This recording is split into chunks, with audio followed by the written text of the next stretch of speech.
University of Michigan football.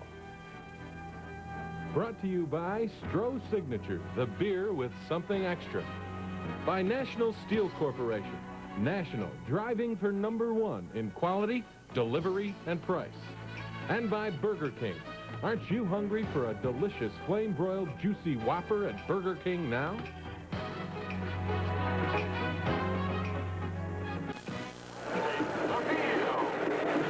Breezy and cool on this first Saturday of November 1983 here in Ann Arbor, Michigan.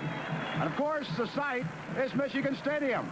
It's the Purdue Boilermakers versus the University of Michigan Wolverines. Hello, everybody. I'm Ray Lane, along with Jim Brandstetter, and this is the 35th meeting between these two fine universities. I think a very good game shaping up for two reasons, Ray. Michigan is coming off that tough loss to Illinois. Mentally, that's very tough for them. They've been in the Big Ten championship race up to the last game for the last 15 years. Now they're not. Purdue, on the other hand, is going to make it tough for Michigan for the second reason. Offensively, they're an outstanding football team. Let's talk about that offensive unit, starting with their quarterback. The quarterback may be the best pure passing quarterback in the conference. His name is Scott Campbell. He's the kind of kid that can hurt you short or hurt you long. He's got a great release, one of the great quick releases, similar to Joe Namath. Gets the ball in the wainer. He's got a number of great receivers to go to. One of them is the tight end, Cliff Benson. Now, Benson is the guy that led the team in receptions last year. He's a big, strong, tough blocker, but he's got the speed to go deep. You can see he's caught 110 passes in his career for over 1,000 yards, and those are the kinds of passes he'll catch, little short ones. The other thing that makes their offense so good is they have a running game. Mel Gray, number 32, is an outstanding running back. He's got good, quick moves, and he's always moving up the field. You'll never see him do too much dancing. If there is one thing that's key today for the Michigan Wolverines against Purdue, it's how well their defense plays against one of the better offensive units in the conference. Defensively, Purdue is down. Michigan's going to have to score a lot of points, though, I think, because Purdue can score. And that's something the Wolverines have not been able to do. Only one touchdown in the last two games. And Bo Schembechler, I'm sure, feels that that has got to change in order for him to win these last 3 games of the year and go 9-2 and get a big bowl bid. It's a great Saturday afternoon for football here at Ann Arbor. Stick around. We'll have the opening kickoff in just a moment.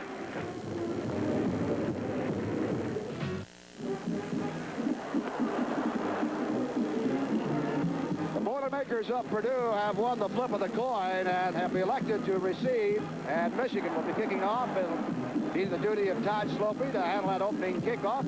The Wolverines defending the goal to our left. That's the north goal. Hawthorne, Lloyd Hawthorne, number 34, and Rod Woodson, number 26. So the two Boilermakers back to handle the opening kickoff that'll be coming from Slopey. Moving into the action this afternoon, Michigan 6-2 overall in the conference, 5-1. Purdue 2-5-1. Conference record of 2-3-1. Taken at the 5-yard line. And Woodson getting outside now, moves up close to the 25-yard line. A pretty good return, met a wall between the 15 and 20 and slid outside and finally forced out of bounds by Rich Hewlett. Purdue's offensive line. Not regarded one of the strengths of this ball club. Good receivers to go with the backfield. Of course, the passing of Scott Campbell. And Price coming in here as the leading receiver on those passes from Campbell. Go back on 1st and 10 for the Boilermakers. And that is Jordan. As Campbell wants to go right to the air, sideline pass, and it's complete. And going out that time was Rick Bruner, who got the starting call at flanker in the place of Jeff Price. And for Bruner, he picks up his 13th catch of the year. DeFelice, Sinsich, and Brooks up front, defensive-wise for Michigan. And the linebacking core that's had a great season. Rose again with that starting call. Lott, Cochran, Cooper, and Cannon, the secondary on defense for Michigan. 2nd down and 5. A little delay, and that's Jordan on the carry, has the first down, and getting close to the Boilermaker 40-yard line. And brought down there by Carlton Rose. One of the things Purdue does, Ray, from the shotgun, they will do some running plays. One of their most favorite is the draw play. And that time it worked very well because your defensive linemen are coming, looking at the pass situation, and all of a sudden you give it to that back on the draw, and they get good yardage. 2 wideouts, Rutherford on the left side out of your picture. And the carry this time is to Rodney Carter. Just about got to the line of scrimmage, and that's all. Carter, a sophomore out of Elizabeth, New Jersey, and he is listed as the 3rd string fullback. Eric Jordan, Bruce King, and then Carter in the 3 deeps in that fullback position for the Boilermakers. No gain. 2nd down and 10.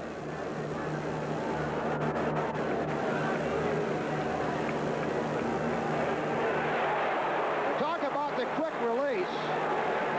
And that time some good coverage turned in by Michigan. Intended for Benson. And Benson swarmed under by Tim Anderson. But you had a big rush coming in on Campbell from Mike Mallory, the inside linebacker for Michigan. And we've got up front, you see the rush, and here comes Mallory. Now Anderson is out with a tight end, and he is on him like glue. And that's the kind of coverage that Michigan has had trouble getting from their inside linebackers. But it was a good one-on-one cover from Anderson because Mallory was on the blitz and forced Campbell to throw early. 3rd and 10 and back into the shotgun. We're passing on to this one. Campbell with plenty of time. And this one flicked away just as he released it. One of the Michigan defenders making a charge that time got a hand up in time. A big rush from their down 3 linemen that time. Michigan did not come with a blitz. It was Kevin Brooks and Al Sinsichin hit Campbell as he released the ball, and that's why it floated freely out of bounds into the sideline. Matt Kinzer, K-I-N-Z-E-R, back to punt. This will be only his 3rd punt of the season. He's hit a couple of them for 99 yards, so his average 49.5 yards a punt. Oh, partially blocked that time by Michigan's Fritz Burgess. And Michigan will start off with great field position right around the 43-yard line. 18 yards on that partial block punt. And it was Burgess who got his hand in there in time. A good rush by Fritz. Really big defensive series for Michigan as they come in with 2 big rushes, force Campbell to throw early. Now here is the punt partially being blocked. Now notice how he takes a route way in front of the kicker. Burgess comes way in front of the kicker and dives. He is anticipating where the ball is going to be, not at the kicker's foot. That's a good route, good coaching on a block kick.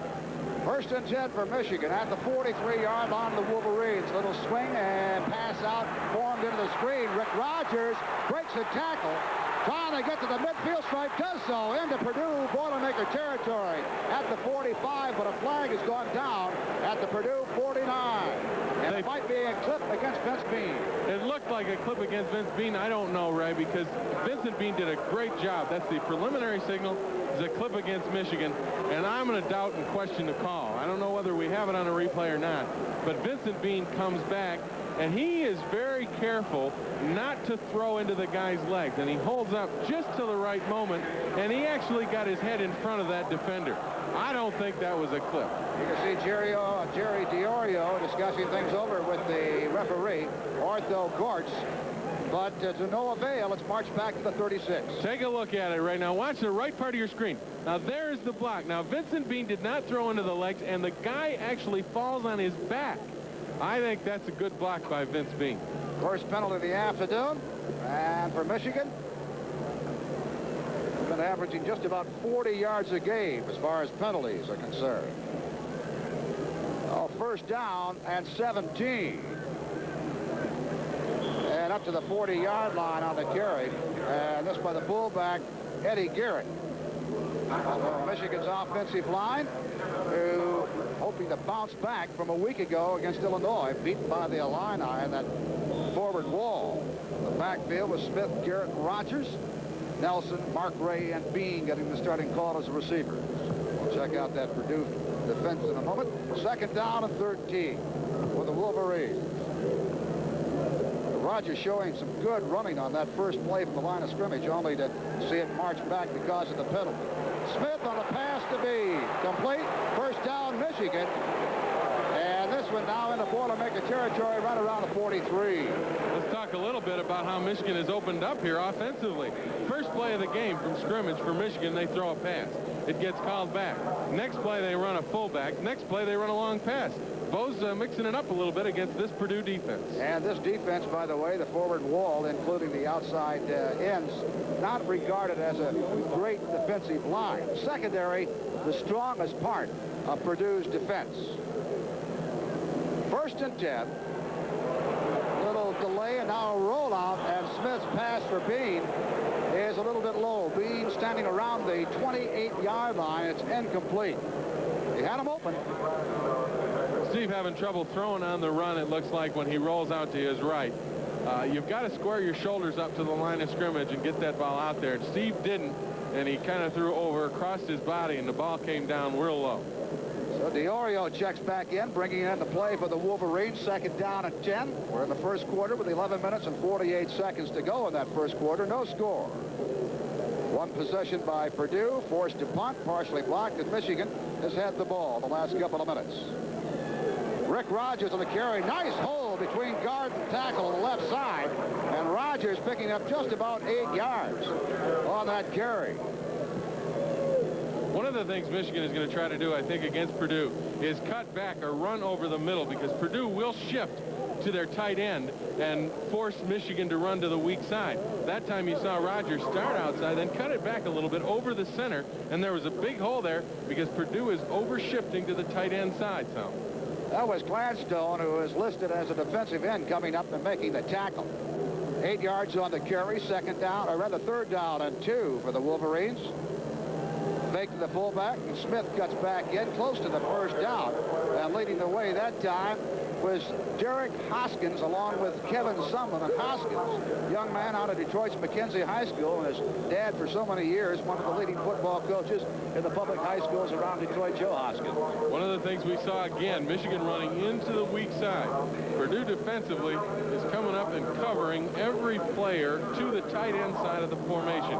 To the split end side, they've only got a tackle, a linebacker, and an inside backer. And there is some room over to run to the short side of the field or into the tight end, rather into the split end. Inches away from the 1st down. So first decision necessary by Bo Schembechler on a 4th and inches at the Boilermaker 34-yard line. Bo has made up his mind. DeOrio brings in the play.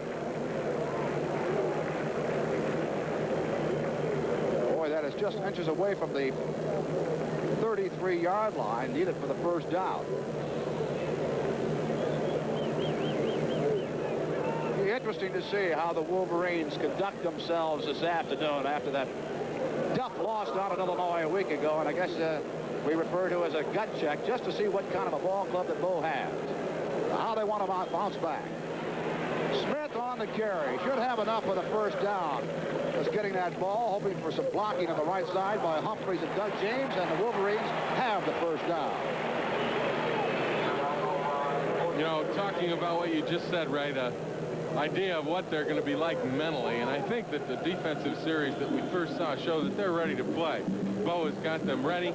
They came with blitzes. They're gambling on defense. They're playing aggressively, and offensively so far we've seen them come out early, throw a couple of times deep, and look for a 3rd pass that was incomplete. I think he's got them ready to play. 1st and 10 at the Wolverine, or rather at the Boilermaker 32-yard line, and Smith wants to go to the air, fires it out to Garrett. Garrett got a good block as Humphreys that time. It slipped out to the right and took out a couple of the defenders of the Boilermakers. Horner, the nose guard, coming in to make the stop, but Garrett making only his 4th reception of the year. But once again, Ray, a 1st down pass. It appears as though Purdue, like Illinois last week, would load up inside with their defensive people trying to stop the run. Michigan trying to counter that kind of thinking by throwing on 1st down. Since the Wolverines took the punt, they have had 8 plays. It'll be the 9th from the line of scrimmage now. 2nd down and 7 at the 29-yard line of the Boilermakers. Smith faking, keeps it on the option. A lot of daylight. 15-10, could go all the way. Cuts back in. Touchdown. A bit of nifty running by Steve Smith that time from the line of scrimmage at the 29-yard line, and Smith scoring his 5th touchdown of the ground this year. And Ray, once again, the play run into the weak side. As we take a look at it, you'll see the Purdue defense overshifted to the fielder, the tight end. Now they call the audible, and Smith goes back to the weak side. Now look, there's a fake inside, holds the linebacker. There's only one guy out there. Hoskins takes the pitch back. Now Smith is in the secondary because they had only one guy out there, and now Smith just puts on the athletic ability, as you call it, toe dancing into the end zone. I tell you, the desperation tackle tried by Woodson, no avail. Bergeron trying for the extra point. He has it. So with 9 minutes and 33 seconds to go in the opening quarter here in Ann Arbor, Michigan, the Wolverines on top by a touchdown and an extra point.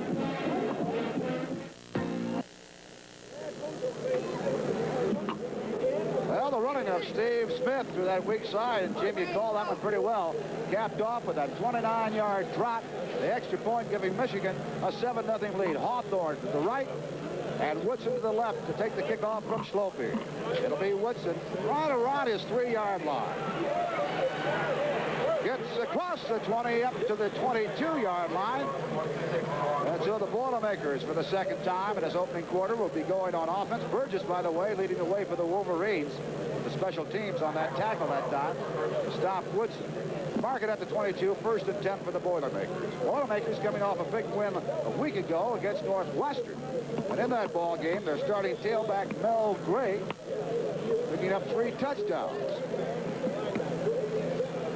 First time we've seen him go to the I formation. And the fake to Gray, and Campbell firing intended for Rutherford, his wide receiver, incomplete. And Ray, Michigan going up front defensively with their pass rush group. Nate Rogers in at middle guard, and it's a left tackle for Vince DeFelice's Mike Hammerstein. Those are much better pass rushing guys in the middle, and Bo is going to them against Campbell, who probably will be putting it up. Campbell 1 for 4 on the Michigan drive, 3 minutes and 43 seconds to move 57 yards. Second down and 10. Outside, you got the move that time by Mel Gray, and you talk about quickness, he has it. In fact, a year ago, picked up 916 yards in the ground. He's a little bit behind that this year starting it, but he shows you with the quick footwork. Lott and Mallory in there. Carter is checked into the fullback position. Campbell 1 for 4 in the air for 5 yards for 10. Scott Campbell, regarded by the Michigan coaching staff as the best passing quarterback in the Big Ten. Looks like Michigan's coming with a blitz. 3rd and 7. Out of the shotgun. And Campbell off the fingertips that time of Cliff Benson, his big tight end. Benson, first string all Big Ten last year. So Michigan for the second time this afternoon forcing Purdue to punt. Michigan defensively doing a good job disguising the blitz, coming with one man from the outside and then single covering the tight end Benson with their linebackers. And so far we've seen every pass they've tried to hit the tight end with has been bad. And blocked again, scrambling into the end zone. Was there possession? They say touchdown. Jeff Cohen got in to block the kick, Ray, and Carlton Rose flew into the end zone and just barely got possession before his feet went out of bounds. Big play for Michigan defensively. You watch, there's just a sieve in the middle, and Jeff Cohen, number 10, again going in front of the kicker, going for the path of the ball, and he blocks it beautifully. And then Carlton Rose, watch him. Now this is great concentration. He knows the ball's going to bounce out of the end zone, and watch him. He keeps both feet down, catches, and then just rolls out, and that's a great play by Rose and an outstanding rush by Cohen. Michigan taking only 1 minute and 1 second for their last touchdown to hit the end zone again on a great defensive move by Cohen, combined with Rose. Bergeron has the extra point, and Michigan quickly off to a 14-0 lead with still 8 minutes and 32 seconds to go in the opening quarter.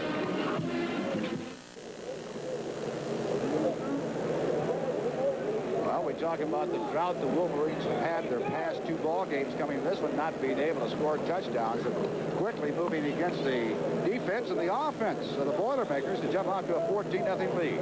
Slopey aiming this one down to Woodson at the 4-yard line. On a little daylight at the 15, got across the 20, close to the 22-yard line. So So the Boilermakers will put it in play. Third time they have gone to the line of scrimmage. Garland Rivers making the tackle for Michigan.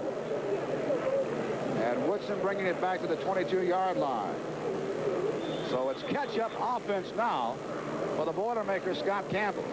Well, that's the one thing about Purdue is they can play that kind of game because Campbell has so many good receivers and he's such a good thrower. The lone back directly behind Campbell is Jordan, number 20. First and 10. Making a pitch to Jordan. And almost looked like a little bootleg play or a misplay. Well, it's either a naked reverse or a misplay. We don't know because Campbell went right. Everybody else went left, including his backs and his blockers. So we don't know that. We'll have to check the Purdue coaching staff, find out whether that was actually a misplay or whether it was designed that way. We saw Mark Jackson, a wide receiver, number 36, checking in. For the Boilermakers bringing into play. Second down and 6. 4 yards on that last carry from the shotgun. Campbell, quick release, sideline pass over to Jackson.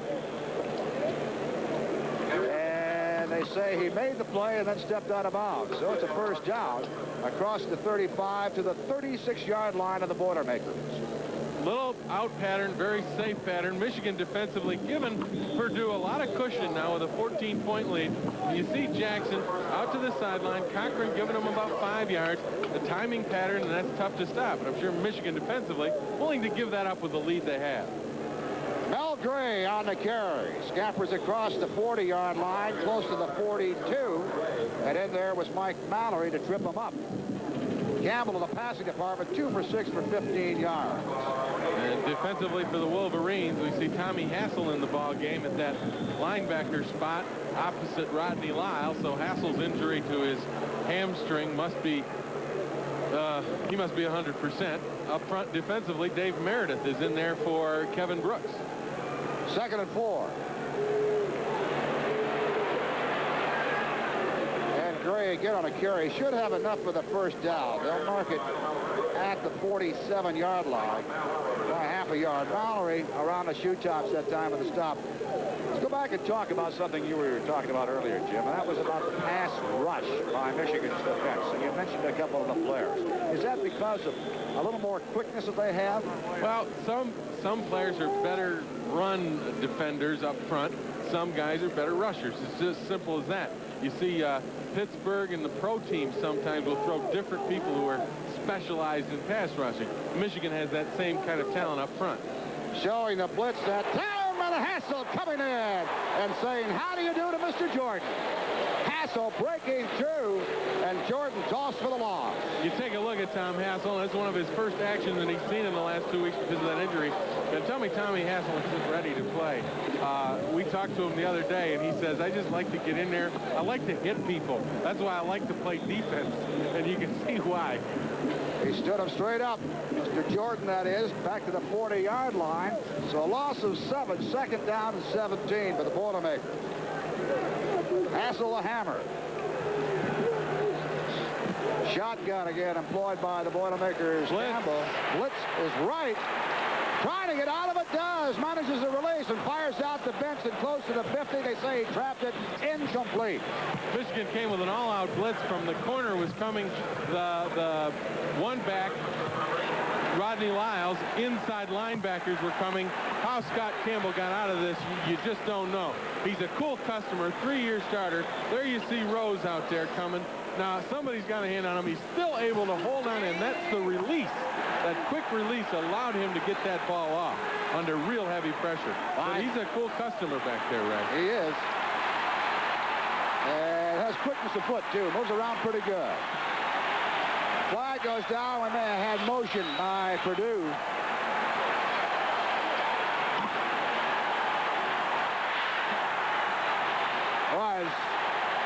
Well, this one will be against the Boilermakers on a 3rd and 17. Mark it 5 more, make it 3rd and 22. And the Michigan fans know how to do their version of the wave. It's the Husky wave. Remember they did this out in Washington? The only thing about this is Bo Schembechler doesn't like it because it doesn't allow the other team to call its audibles. That happened to him in Illinois, and he says he doesn't want it to happen here at Michigan Stadium. They used the draw play. And on the carry was Rodney Carter. Cooper making a stop. And that'll turn it over to a punt situation for the Boilermakers. Matt Kinzer checking in to handle a punt. It'll be his third attempt at a punt. He's had one partially blocked and then had the other one blocked, rolled into the end zone, and it turned out to be a Michigan touchdown. He gets this one away. No pressure this time by the Wolverines. Cooper back there at his 14-yard line.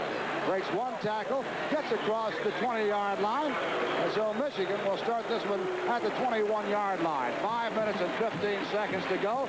By the way, while we're talking about people following Michigan, last night we had a little get-together in the evening, if you want to say cocktail party. Several members of the various bowls still on hand. Cotton Bowl, Sugar Bowl, and the Fiesta Bowl, all with representatives talking to Don Cannon. Of course, would like to invite this gentleman to one of those bowls, Bull Schimbecker, and, of course, the Michigan Wolverines. At the 21, 1st and 10. Fake to Rogers. Smith wants to go to the air again. He has his tight end, Tim Nelson, complete at the 30-yard line. Driving in there to make the stop on him, the strong side safety, Wilson. Good job by Eddie Garrett, the fullback, right there, blocking the Purdue defensive end. Steve Smith came out on a rollout. Once again, I think an offensive play designed by Bo Schembechler to give Smith a little bit more time to throw. Also exercise his option to run because he is such a good running quarterback. And that time, I'll tell you, the fullback, Eddie Garrett, was out in front and just held that defensive end right on the line of scrimmage and allowed Smith to check out Sim Nelson and which way he was going, and Sim got just enough for the first down. So the Wolverines, once again, on first down, come out throwing and get the first down. Nelson collecting his 27th reception of the year. And Smith now in the passing department, 4 for 5, good for a total of 38 yards. So the Wolverines with a first down at the Michigan 31. 14-0. Wolverines on top of the Boilermakers. Michigan trying to chalk up its 6th win in conference play. Rogers on the carry. Boy, there was a hole there, and then it closed up in a hurry. And I guess you'd say that Brock Spack would be the best linebacker they have of their linebacking core. Yeah, Spack is a 3-year starter.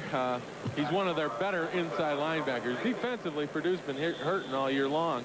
They don't seem to get the big play when they need them, and teams are averaging 30 points against them. But individually, they've got some players, and Spack is one of them. Rogers on a couple of carries for a total of 10 yards. 2nd down and 8. Pitch to Rogers. And Rogers tripped up that time after picking up some yardage.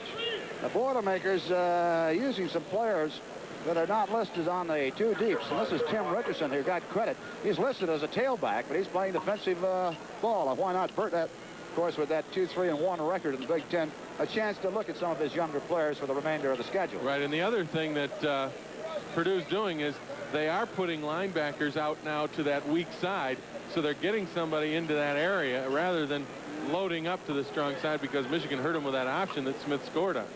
Make it 3rd down and 3. And Smitty wanting to pass again.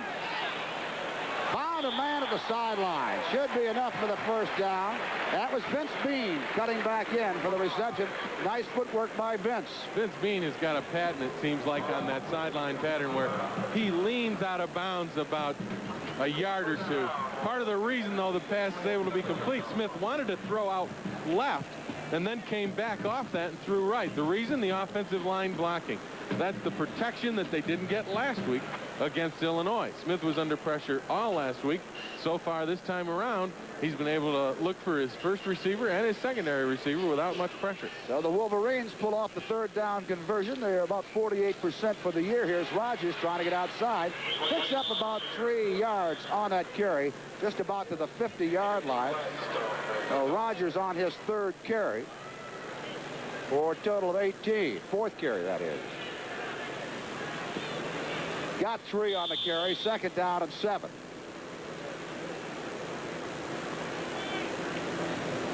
For 18, Mark Ray, by the way, getting another starting call for about the 4th straight week. Well, the stats on Rogers, what he's done so far, 2:24 remaining in the opening quarter. Michigan with a 14-0 lead. Rogers trying to cut back in against the grade. Might have got 2 yards out of the carry, and Melvin Menke, the tackle on the left side, making the stop. Purdue is inside playing very tough defense.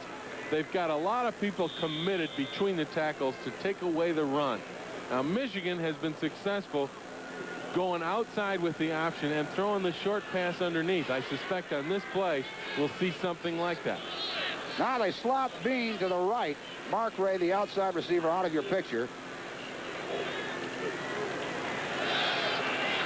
Bean over the middle, juggles the ball and can't hang on to it. Covering on a play was Derek Hoskins, a young man out of Detroit.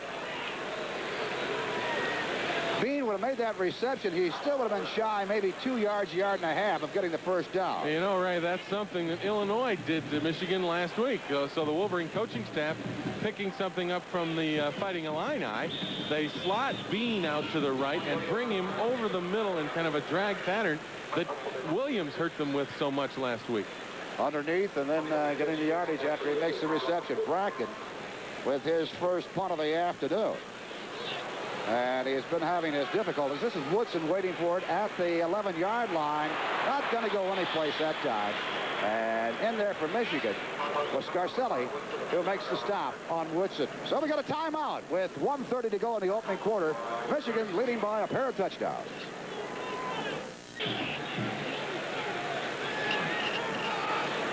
Bracken, by the way, coming in this ball game, averaging just about 38 yards on his punting. And the Boilermakers deep in their own territory, really trying to pick up some yardage that time. And it was Gray on the carry. And May had a problem getting back to the line of scrimmage. Probably lost a yard. Sencich in there to make the stop on him.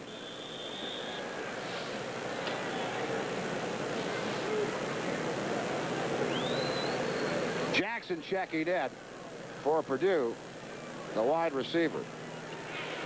Brunner checking out at the flanker position. 2nd and 11 for Purdue with 50 seconds remaining in the first quarter. Campbell with plenty of time. And comes out to Jackson. Jackson is wrapped up by Sencich at the 15-yard line. Now that's an interesting guy to call on a tackle for a pass play, Ray. Al Sencich is a middle guard. And yet he was in pass coverage. Why? Because Michigan came with a rush from the outside in order to force the quarterback, if he does scramble, up through the middle.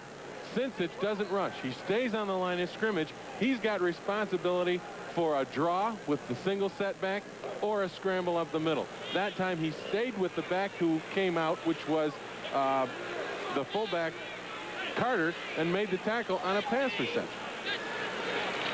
3rd and 6. And good work that time by the Wolverines again. Boy, you talk about Hammerstein. He got his arm up there, and you talk about his quickness. He did the job again. Time has run out the first quarter. That's the end of that. Michigan leading the Boilermakers of Purdue as we get all set for the second quarter by a score of 14-0.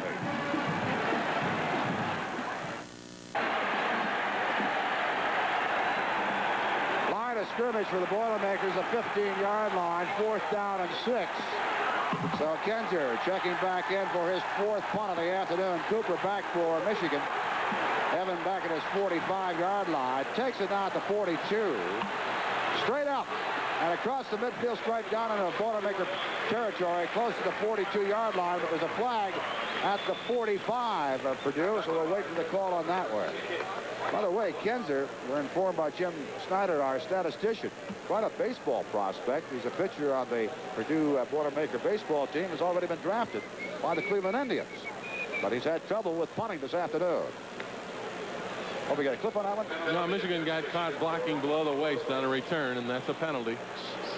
Push them back into their own territory. They lose some decent field position. Mark back just inside the 40-yard line. Well, Michigan's line of scrimmage instead of the Boilermaker territory. Back at the 40 of the Wolverines, 1st and 10.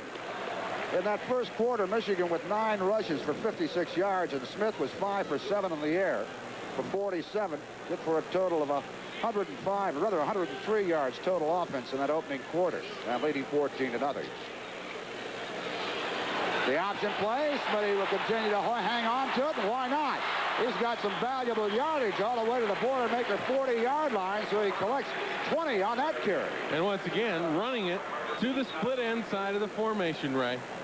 The tight end is to the right. Smitty comes down. There's a little penetration here, but they get outside. Now that end has to come up and take the pitch back, and now Steve Smith uses his great speed at quarterback just to run away from 2 linebackers and a safety.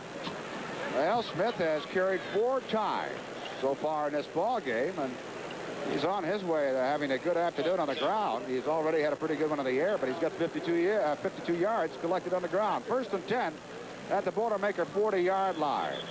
This time giving to the fullback, Garrett, but there was a flag just about the time to snap, and it looked like a little movement across the line. And it was motion on Michigan. So the Wolverines will pick up the 3rd penalty. 5 yards marked against 3 for 35 now.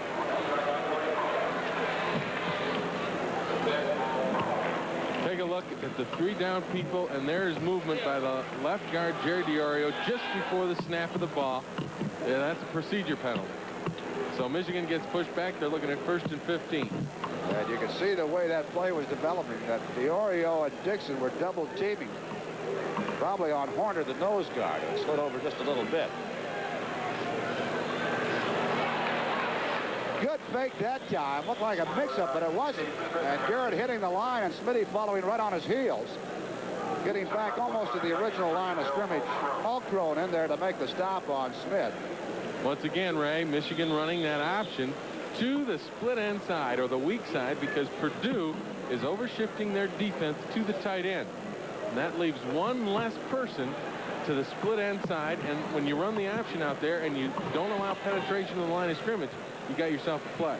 Now, we saw Illinois do that correctly, but with a different type of personnel. Well, they're a reading defense, so they skated real fast at the line of scrimmage out to the play.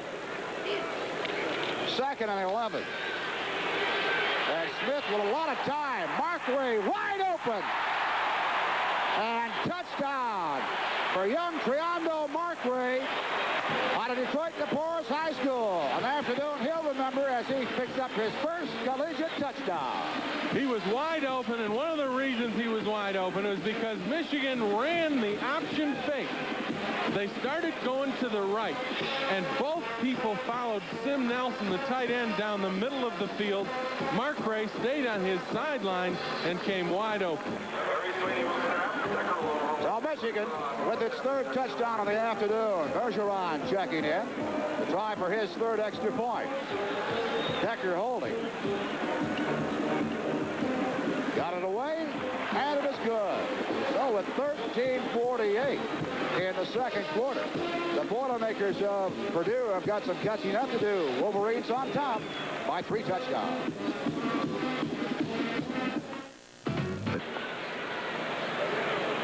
Quiet crowd on hand at Michigan Stadium right now, even though their team is up by 3 touchdowns, leading 21-0.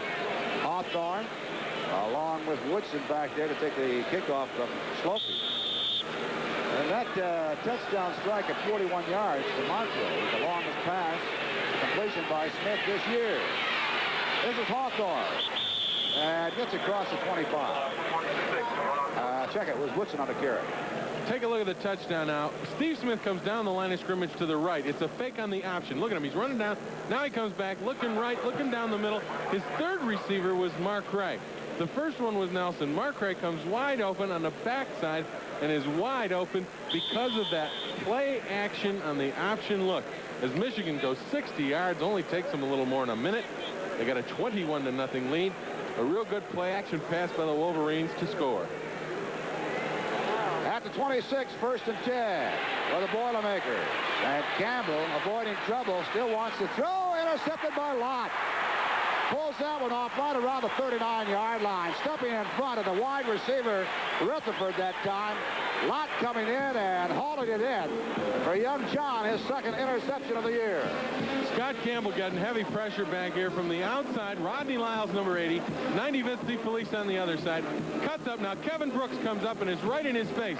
Forces him to throw a bad pass, and Lott is right there. The receiver was way behind. Really, Scott Campbell should have sat that one out and just taken the loss, because instead he gets the interception and gives Michigan's offense another great opportunity to make this one 28 now. Well, members of that Michigan band unit very happy that things the way are going. Kerry Smith has checked in at tailback for Michigan. And on the first call, he gets the call. Just about to the line of scrimmage, and met there by Chris Scott, defensive tackle. That was a 12th interception that Campbell has had pulled off against him this year. Well, a lot of things can happen, Ray, when you put pressure on the quarterback. And in that situation, that's one of the good things that can happen to you defensively. You pressure that quarterback, force him to throw a bad pass, and you can make yourself a break. 3 yards on that last carry by Smith. That was Kerry Smith. So it's 2nd down and 7. And trying to make the cut right around the 38-yard line, and Smith falling to the turf. He was smothered by Sumlin, the interior linebacker. Steve Smith, by the way, in total offense, 144 yards through the air and on the ground. Rice checking in at fullback now for Michigan.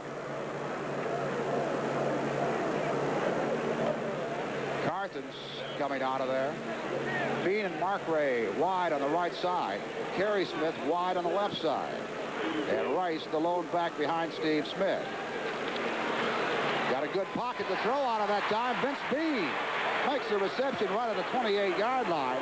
And you can see the Boilermakers in there trying to steal the ball. Rod Woodson, the free safety, was trying to take it out of the hands of Bean. They'll rule it complete at the 29. Or rather the, yeah, that's right, 29 on the Boilermakers.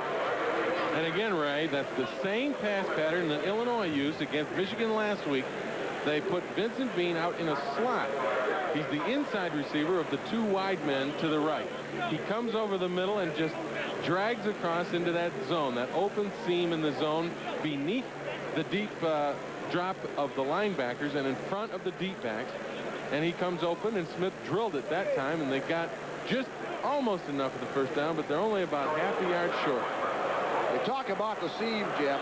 When Bean comes out of there, what do you have the Boilermaker linebacker pick him up for a certain amount of yardage, and then it's the defensive back to pick him up from that point on? Right. What happens is the linebackers are taking their drops into a zone. Vincent Bean has to clear those linebackers. One will drop into the flat, one will drop straight back. And Bean drags over the middle, and when he gets in between those two, then he's open. And that's when Smith has to hit him. Michigan needing a little yardage here. 4th down and inches. A couple of fullbacks, Garrett and Rice, in there as the running backs. Garrett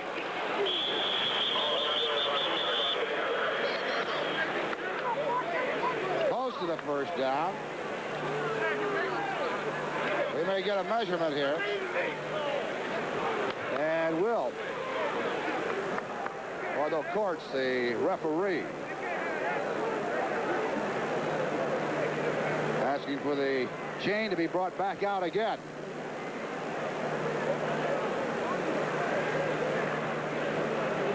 This is a few times we've seen both fullbacks in there. A lot of times they use a fullback, one of them on the wing position. Both set there in that pro set. The Boilermakers have stopped the Wolverines. Michigan did not get the first down. So the Boilermakers have something to cheer about for the first time in this ball game. A timeout with 11:46 to go in the first half. Michigan leading 21-0.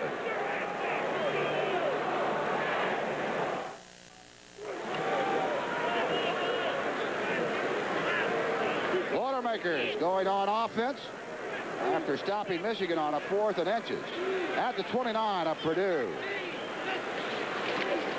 And Campbell rolling out on the run, firing to Jordan, complete. And Jordan brought down by Lott right around the 35-yard line. They may mark it across the 35, close to the 36. Once again, had good pressure, though, as Nate Rogers, now in playing middle guard for Al Sinsich, came free through the guard center gap. See number 48, Rutherford, the wide receiver, bringing in the play to Campbell. 7 yards on that completed pass. 2nd down and 3. Out of the shotgun, the little draw that time, Jordan. And the first man to greet him was Nate Rogers. Slipped off of Rogers, but he was losing his footing going down. Finally wrapped up by Carlton Rose.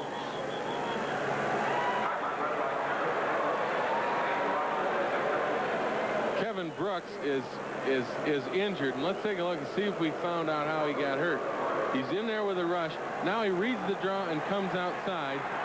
And oh, there he is. His right leg got caught underneath his body when he made the hit. And Kevin Brooks in his freshman year had an injury where he actually broke a bone in his kneecap.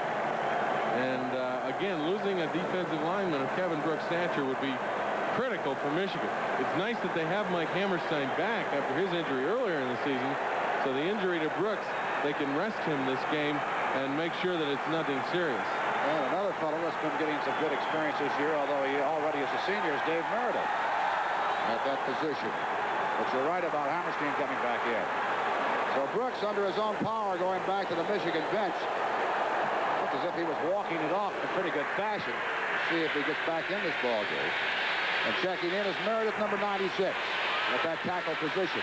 No gain on that last carry. 3rd down and 3. And Campbell that time handing off to Rodney Carter. Carter trying to get the necessary 3 yards for the first down. Will be close. Might be shy, but we'll wait and see. Had to get just across the 39-yard line, and they have it. They have it by inches. First down. Give that to Carter all by himself because he was stopped about 1 yard or 2 yards short of the first down. He just kept his legs driving and picked his way until he got the necessary yardage. Rogers on the bottom, Meredith on top on the stop for Michigan. 1st and 10 Boilermakers. Wolverines leading 21-0, 10:27 to go in the second quarter. Price, with his first reception in this ball game, gets into Michigan territory right around the 48-yard line. A lot of rounding ankles, along with Cooper. Scott Campbell doing a better job reading the blitz because Carlton Rose was coming off that side of the corner. Campbell read that blitz. As soon as the wide receiver, Price, saw that blitz coming, he also turned around very quickly and watched for the pass. And Campbell delivered it because he knew he was going to get heavy pressure. Price went out of there after making the reception. A little trouble with his ankle. Griffin, number 2, checking in at a wide receiver's post. Bruner and Griffin wide. The top of your screen and out of the picture. And Campbell, a little bit of a mix-up. Decides he better call for a timeout with 10 minutes and 1 second to go here in the second quarter. Michigan on top, 21-0. It was a 1st and 10 for Purdue, but it looks as if they were having a mix-up of what receivers were supposed to come in. Well, Jeff Price is the starting receiver, and Rick Brunner is the backup, but they play a lot. They're kind of messenger-type wide receivers out there. And it looked like Brunner lined up in the wrong position, and instead of taking a 5-yard delay of game penalty, Scott Campbell wisely called the timeout. So while I get things straightened out, Carter, the fullback, checks out. Michigan's defensive unit getting some instructions here on the 1st and 10 during the timeout. Campbell 5 for 12 in the air for a total of 39 yards, while Smith has gone to the air for Michigan 7 times completed out of 9 attempts for 97 yards. The story in the passing department. And they've got the wave going here again. The Wolverine wave, they must call this. Well, if they didn't dress warm enough for the game, this is a good way of getting warm. Each section individually stands up and puts their arms over their head and starts yelling. And it's very similar to what they do in Washington's Husky Stadium, and that's where the Michigan people must have got the idea. There's those huddles that never stop. They just keep going all the way around. They start it again. 1st and 10 at the Michigan 49. Quick pass. It goes out to Price. Around the ankles is Lott. Brings him down close to the 45-yard line of Michigan. Just a quick little look in. Not even a look in. Stop and go. Good for 3 yards. Good first down pass, very safe. I think what Purdue's trying to get Michigan to do is loosen up a little bit and force them to stop blitzing, and they can do that with those quick, short passes. A couple of catches for Price for a total of 15 yards. Jackson over to the right side now. The 2 wide receivers, one on the right, one on the left. And Jordan finds a hole right over the middle, gets inside the Michigan 40, down to the 39-yard line. Gant in there to make the tackle on him. Jordan came in this ball game the 8th leading rusher in the Big Ten, averaging just about 6.8 a carry. Not too bad. Good block over there by the tight end, Cliff Benson, on Mike Hammerstein. He just knocked him down.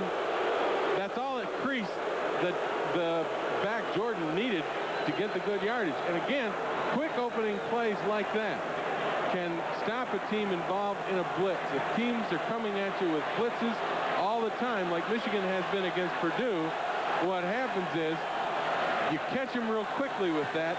A quick opener, a quick pass, you force them to back up and not to blitz so often. Mike Mallory had a little difficulty here, and an official taking a little extra time and said, since you might be injured, you got to come off for at least one play. Mallory seems to be okay. He didn't want to come off the field, but now checks out. 3rd down and inches needed for the Boilermakers for the first down at the 39 of Michigan. Jordan leaps over, has the first down, right around the 31-yard line, and carrying from behind was Tom Hassel. Losing the shoe in the process with Jordan. Jordan 5 carries for 18 yards. Michigan on top, leading in this ball game 21-0. And we got 8:45. You won't believe this now. It's too long to explain. Go ahead and do the play, and I'll tell you what that hiss you're hearing in the background is. You're talking about making the announcement, no more wave cheer here, huh? Breaking outside, some nice moves, that time by Mel Gray. And finally forced out of bounds by Cochran. They'll mark it at the Michigan 16-yard line. Well, Purdue is doing a good job offensively, and I think it's give them a good chance that they're not panicking here. They're down 21, but they're sticking pretty much to their game plan. Here they get a good block at the point of attack, and this is where Gray is so good. Making a lot of moves here, but he's moving upfield the whole time. Cochran does a good job playing off the block, forcing Gray out of bounds. So that good block by Alekna. There's a tackle on the left side. 1st and 10 for Purdue, and the pass from Campbell as he fires it complete to Rodney Carter. And Carter with his 14th catch of the year, getting inside the Michigan 10-yard line, right around the 7-yard line, brought down by Kevin Brooks. Good to see Kevin back in the lineup now, and Cooper. And now Brooks coming off the field. Checking in is Meredith from Michigan. Jackson, number 36, you saw check in now, a wide receiver again for Purdue. At the 7-yard line of the Wolverines, 2nd down and a yard needed. They're doing the wave here without the cheer. They're just standing up. They're going up and they're going like you quiet somebody down and go, shh. And then the hiss you're hearing out there is they had an announcement not to wave while Purdue had the ball in order to let them get off the play. Campbell back on a rush, and he'll be tossed for a loss. Leading the way was Rodney Lyles of Michigan. Well, all the way down the field, Purdue offensively has read that blitz and has been able to hit the quick pass or get the quick run in there, knocking off a crease and making some yardage. This time around, Campbell goes straight back. He needs time, and Michigan's coming from the outside. Lyles comes right inside Rodney Carter. Now, Carter just dead flat missed that block, and here from the outside comes help on Hammerstein. But they come with an outside linebacker, Rodney Lyles, and Campbell had no chance. Campbell faced now with a 3rd and 13. He has hit on his last 4 passes for 30 yards. 7:12 remaining in the first half. And this time on a look-in pass, he is complete. Jeff Price making his 3rd reception, and the Michigan man is down on the far side of the field, right around the 13-yard line. It looks as if it's John Lott. It is. Once once again, Campbell read the blitz coming from the outside, Rodney Lyles, and he just checked off at the line of scrimmage and threw that quick pass in there. But Evan Cooper did a good job on coverage. Now, we don't know how John Lott got hurt out there because he was really off the ball by about 10 yards. He might have made a cut to cover somebody, and his knee might have just given out because they are working on his leg. Well, they work on John down there. It'll Purdue faced with a 4th and 9 when we get back to the action. And they have sent out their field goal team, led by Tim Clark, their field goal place kicker.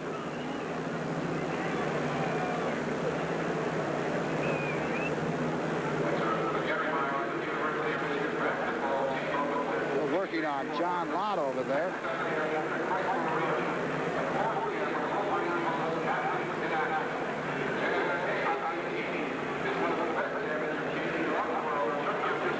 Cooper over there to assist with the trainers. And Michigan fans with a nice hand for John Lott.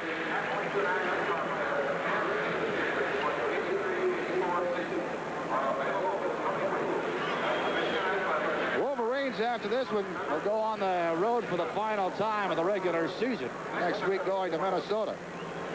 Tim Clark checking in for a field goal attempt, and when he gets all set to go, he'll be trying for a 32-yard effort. Clark, the stories in his field goal, 4 for 5.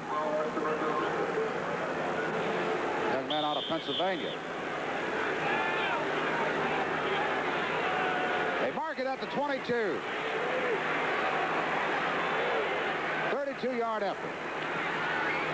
Has the distance on it, and it is good. So the Boilermakers get on the scoreboard for the first time this afternoon with the 3-point effort from Clark with 6:56 to go in the first half. Wolverines 21, Purdue 3.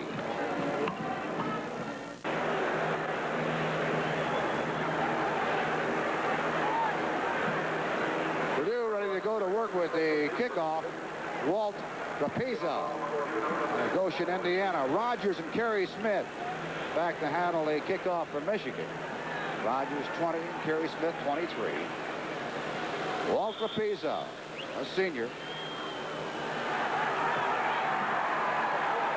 Kerry Smith will take it right around his 3-4-yard line. Finds some daylight, and across the 25 to the 26-yard line. Kerry Smith doing a good job in handling the kickoffs, been averaging just about 25 yards every time he gets his hands on it. 4 minutes and 50 seconds taken by Purdue to go 71 yards, capped off by that 32-yard effort, field goal effort by Clark for their lone score. Once again, Michigan defensively doing a good job with a sack by Rodney Lyles to keep him from getting a touchdown. You know, they had to settle for a field goal. You're talking about the defense doing the job. And a half. The offense has done the job too here in the first half for Michigan. Garrett on the carry and stopped by Chris Scott of Purdue. The 26-yard line, the line of scrimmage, and almost 3 yards on that carry that time by Eddie. It'll be second down and 7. Once again, though, Michigan now going to the middle. They have gotten Purdue outside conscious with the option, so they come back with a fullback over the middle. Now they might go back outside because Purdue has done some things to shore up the middle. Garrett and Rogers are the running backs behind Steve Smith. Good fake this time of the option. Smith carries, has the first down, and just about the 41-yard line. Rod Woodson, free safety, one of the Boilermaker defenders, along with someone to make the tackle. And once again, play action fake inside. Okay, now it goes back to the weak side. Wide side of the field. There aren't any people over there. Leading through is Belordis. He gets a good block on Gladstone to seal him off. Now Smith breaks it back inside into the pursuit, but not after he got 9 yards. Running that option to the weak side is going to be killing Purdue all day unless they get some people over there or quit loading up to the tight end. Smith now with 78 yards on the ground and 6 carries. Now reverses, comes around, looking for somebody who wants to pass to, decides that he'll try to make the run. and will lose territory on this one. A couple of yards, maybe 3 yards lost, and a couple of flags are down. See Bo shouting maybe a little quicker release, but a difficult play moving to his left and trying to pass out of that. Yeah, well, Steve looked like he wanted to run, but didn't make his mind up quick enough. He should have made up his mind when he just broke contain. But what happened is when Smith went down and cut it back, Brock Spack, their linebacker, comes in, and it's called on a personal foul. It's either a spearing call or a late hit. But you'll see Spack coming in here, number 58, and that's a spearing call right there. So that's an illegal, well, unnecessary roughness, I believe they call it. And that's worth 15 yards and a first down for the Wolverine offense. That one really hurts the Boilermakers now, and the ball marked at the 46-yard line of Purdue. Ortho Courts, the referee today. First and 10 at the 46 of the Boilermakers. Pitches to Rogers. Good block by Garrett. Oh, he cut that man down. And Rogers, in return, cuts it back in a little bit and gets almost 9 yards on a carry. And that was the key block on the corner, because up until then, the play was strung out pretty well by Purdue. But watch the lead back, Garrett, number 32. Top left corner of your screen. Throws down, knocks the guy down. Rogers runs in off the block. That's a good play, good blocking at the corner. Got 9 yards out of it. And, Ray, that was to the tight end side. So now Michigan's going back and forth, forcing Purdue to guess defensively. Second down and a yard. And Rogers greeted just about the time it looked as if he was going to get across the line of scrimmage. Ray Wallace, cornerback, had moved up a little bit. Gary Moeller, the defensive coordinator, talking to his unit there. Melvin Milke will get credit for the tackle for Purdue. And Michigan third down and just about a foot. Milt Carthen's coming in, so Michigan now going with a double tight end alignment, so Purdue can't overshift one way or the other. They'll have to play a solid defense on either side of the line of scrimmage. Michigan with their 5th attempt now at a third down conversion. Been successful, 1 out of 4. 47% of that department for the year. Bootleg play. Rogers is covered up, will go no place. And covering on the play is Andy Gladstone, a defensive end. The option play was not there to begin with, because, again, with the double tight ends, Purdue did not overshift, and they got a man outside. The defensive end came outside and forced Steve Smith to pitch the ball early, and they came with a defensive end able to get upfield to take the pitch back. So that means that Bracken will check in for Michigan in the punt department. Don Bracken. Woodson will go back for Purdue at the Boilermaker 10-yard line. Short and down right around the 21-yard line. Cochran coming down there to down that ball. So the Boilermakers will start it out from their own 21-yard line with 3 minutes and 12 seconds to go. A timeout, Michigan on top, 21-3.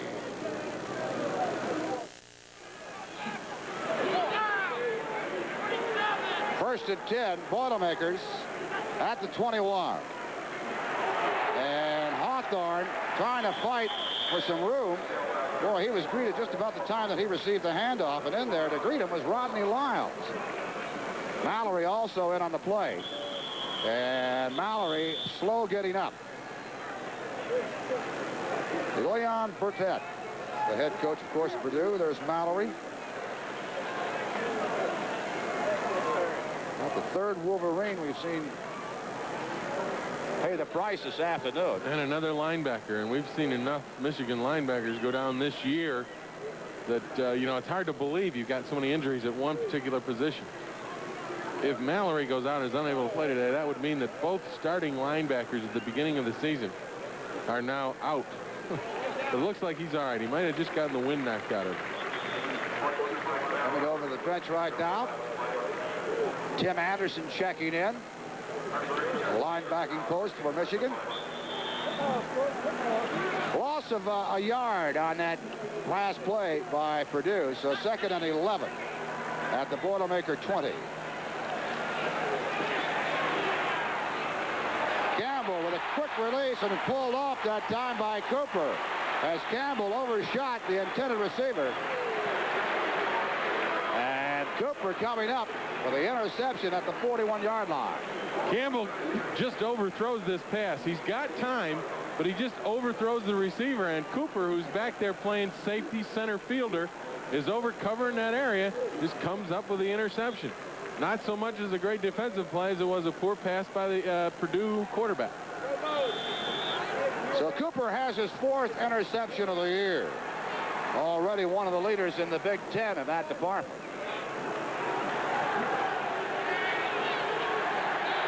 Wolverines would like nothing better in the remaining 2:42 that's left here in the first half to get on the board some more to add to their 21-3 lead. This is Rogers trying to get outside, makes the corner, and finally is forced out of bounds close to the Boilermaker 30-yard line. Richardson shoving him out of bounds, but should have enough for the first down and does. This time it's a power sweep to the strong side of the formation or to the tight end. And this play is blocked as Garrett goes down and knocks the guy, gets enough of a piece of him so that Rogers, with his great speed, can turn the corner. Good running by Rogers. It was really just speed that caused that play to go well outside. 1st and 10, Wolverines at the Boilermaker 30-yard line. And Smith wanting to go to Bean. Touchdown, Michigan. Oh, pretty post pattern turned in by Bean, and Smith on the mark for the touchdown. You know, we talked all season long about how Steve Smith hasn't been able to throw the deep pass. This is a straight post cut from Vince Bean, and Steve Smith lays it in there nicely, and Bean has pretty decent coverage on him. But Steve just nails this pass over there, and Bean makes a real nice reception as he's being covered pretty well, and then just hauls it into the end zone. Well, the man he beat was Don Anderson. He didn't beat him by much either, Ray. That's just a nice pass and a good catch. Bergeron to try for the extra point. Up and good. So Michigan now leading by a score of 28-3 over Purdue with 2 minutes and 30 seconds remaining in this first half. Pretty play that time. Good release by Smith. Good stride over the defender by Bean. Good hands by Bean resulted into the touchdown. Oh, it was a two-man pattern, and what happened was the safeties came out of there. The safeties were up, and they weren't in the secondary, and that's why Bean came open so well. One-on-one coverage to the outside. Vincent ran a post. Now you see both safeties are out of there. He is wide open in the middle. Vincent just holds his hands up, makes a good catch as Anderson had decent coverage on him, and then just falls into the end zone. Believe it or not, Michigan, after the interception by Cooper, needed only 2 plays, and it covered only 12 seconds on the clock to get the touchdown. Normally on that pass, Ray, you'll see a safety man, if they're in a straight zone coverage, coming over from the middle of the field, playing center field, to take that post cut away.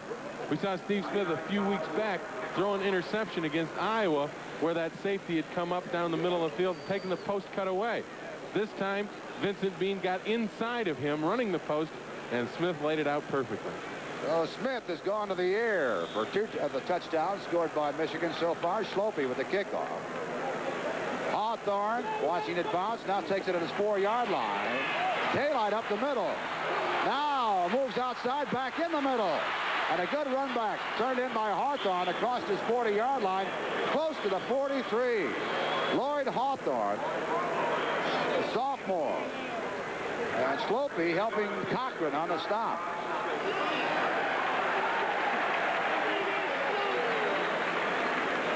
Hawthorne takes it out of bounds. What the key here is that he gets out of a tackle of Rich Hewlett. Watch number 2. He will come in right here. Now he's got a shot at him, and he does not wrap him up. He's got to wrap him up, and then Hawthorne bounces it outside, and now it's just a matter of the 2 safety guys, which really are Cochran and Schlopy, to make the tackle. At the 42-yard line, intercepted by Michigan. Stuffing in and hauling it is Tim Anderson. And Anderson picks off a Campbell pass. Scott Campbell must be talking to himself right now because he's thrown the ball probably not as well as he's had all season, but this is a tipped ball.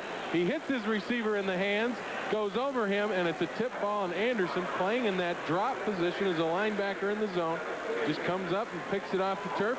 Michigan gets another turnover. They're in business. Well, we're talking a little earlier about opening with 2 minutes and 40-some seconds to play to get some points. With 2 minutes and 16 seconds, Michigan on the attack again. 1st and 10 at the Wolverine 47-yard line. Kerry Smith into Purdue territory to 49-yard line. Cooper in there to make the tackle for Purdue. Corey Cooper, a junior out of Maywood, Illinois. Story on the turnovers have really hit the Boilermakers this afternoon, resulting in scores for Michigan. At Michigan on top, 28-3, with 1:47 and the clock running. One of the things most impressive, though, about I think Michigan this afternoon offensively is the passing game. They have thrown the ball down the field and deep, which they haven't done all season. Mark Ray and Bean, wide receivers on the left side. Steve Smith fakes the pass, uses the quarterback draw, goes up the middle. A lot of daylight. One man to beat and run out of bounds to the far side of the field. Ray Wallace, the cornerback, forced him out just about the 18-yard line of the Boilermakers. Steve Smith may be having his best day balanced as a quarterback for Michigan. He comes back. This is a straight quarterback draw, but here's where Smith makes it happen. He makes a little move, and he gets by the tackle. Now he's into the secondary. A great cut to the outside that allows Garrett to get a block, and then Smith's off to the races. And he's got that 4.6 speed as a quarterback. And when he gets in the open field, he can hurt you. Well, he has. You talk about his running. He has already better than 100 yards today. He has 106 on the ground, runs at 29, 20, 12, 31. Those have been the big ones. Thanks to Jim Snyder covering on that one, our statistician. Back to throw this time. Has a man open. And touchdown, Michigan. Oh, Sim Nelson doing a little bit of fine running there and around the 7-yard line. Put his shoulder down, beat one man, put his shoulder down again, beat the second man, and got in for the score. Well, now this is going exactly back to the play they did. Vincent Bean outside runs a post cut, and he takes the cornerback with him. Sim Nelson runs into the flat exactly where Bean vacated it. Nobody's there. Now this is just strength. Good move, runs through that tackle. Now the inside shoulder goes down, and he runs right through that tackle into the end zone. But the pattern was a good one because it cleared that area out. They sent Bean on the post. It cleared that zone for Sim Nelson. He got in it and got the score. Sim with his second touchdown of the 83 season. Bergeron back for the extra point. Yes, thank you very much. 1:17 to go in the first half. Michigan in a rout over Purdue, leading by a score of 35-3. And we wondered at the beginning of the game, Ray, the mental preparation this Wolverine team after suffering that bitter defeat last week at Illinois. Well, I think the Wolverines have answered that question. Well, we've talked about the turnovers and Michigan scoring quickly. Last 2 touchdowns using 2 plays and 12 seconds, and this time using 3 plays for 59 seconds. And a result, you see the score right now with 35-3 and still 1 minute and 17 seconds to go. Purdue really has helped along with the turnovers. They've thrown interceptions, and Michigan has had the ball in decent field position. And offensively, Michigan has used the pass extremely well this afternoon. And I think that is the key to the offense, that Purdue has not been able to load up defensively to stop the run. Michigan has come out throwing the ball, throwing it effectively downfield for big gainers. I'll tell you, Jim Snyder reminds us again, said, you know, that's a great rehearsal for the 2-minute drill, the last 2 touchdowns Michigan has got. 5 plays and a couple of touchdowns. Slopey. The handle to kick off again. Boilermakers sending Hawthorne and Woodson down around the 4-yard line. And Woodson takes it at his 16-yard line. Breaks a couple of tackles and finally swarmed under at about the 38-yard line of the Boilermakers. 59 seconds on that last drive. It consisted of only 3 plays and capped off by the 18-yard touchdown strike to Sim Nelson from Steve Smith. And they're having a good day here in Ann Arbor. These over 100,000 fans at Michigan Stadium. And the offense really clicking after sputtering the last couple of weeks.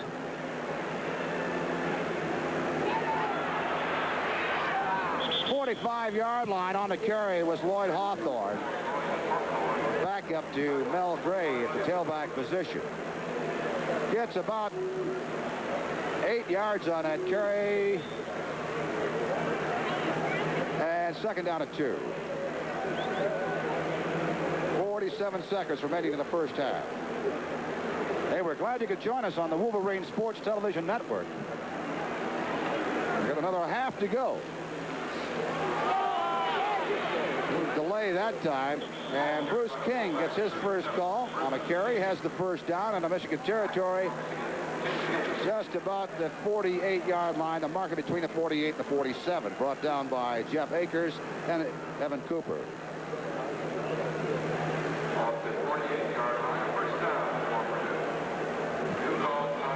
Senchich checks back in for Michigan.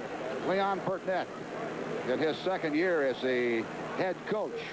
The Boilermakers, after serving the Boilermakers as defensive coordinator.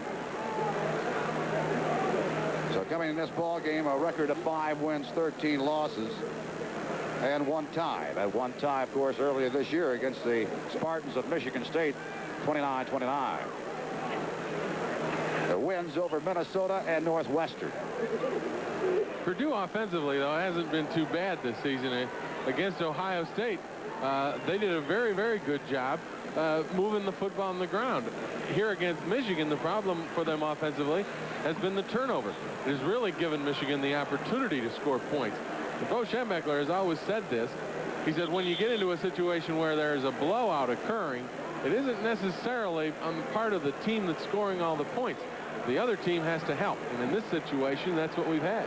Campbell, 8 for 17 for 54 yards. And here's a testimony of what you just said. He has thrown 3 interceptions. Well, 3 interceptions have accounted for 21 points. And without those 21 points, we're still in a ball game. And a blocked punt for another touchdown for Michigan.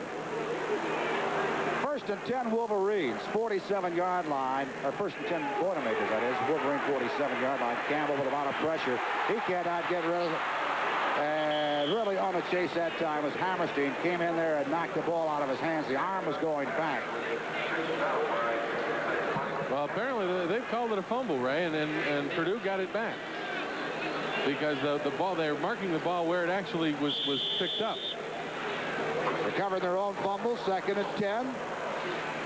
And they'll rule it not intercepted that time. Going high into the air to make the interception was Hassel, but he stepped out of bounds. Once again, Scott Campbell throwing that ball into traffic.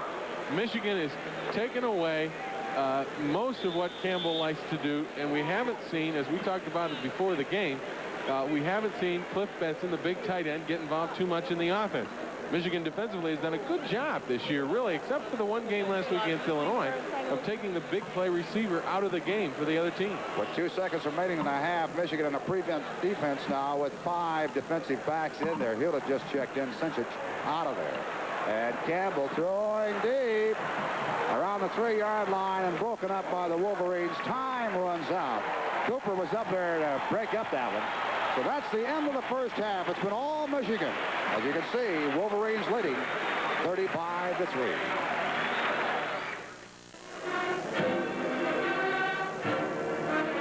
Halftime at Michigan Stadium, and the Wolverines really routing Purdue 35-3, and the Wolverines just shy of 300 total yards in that first half.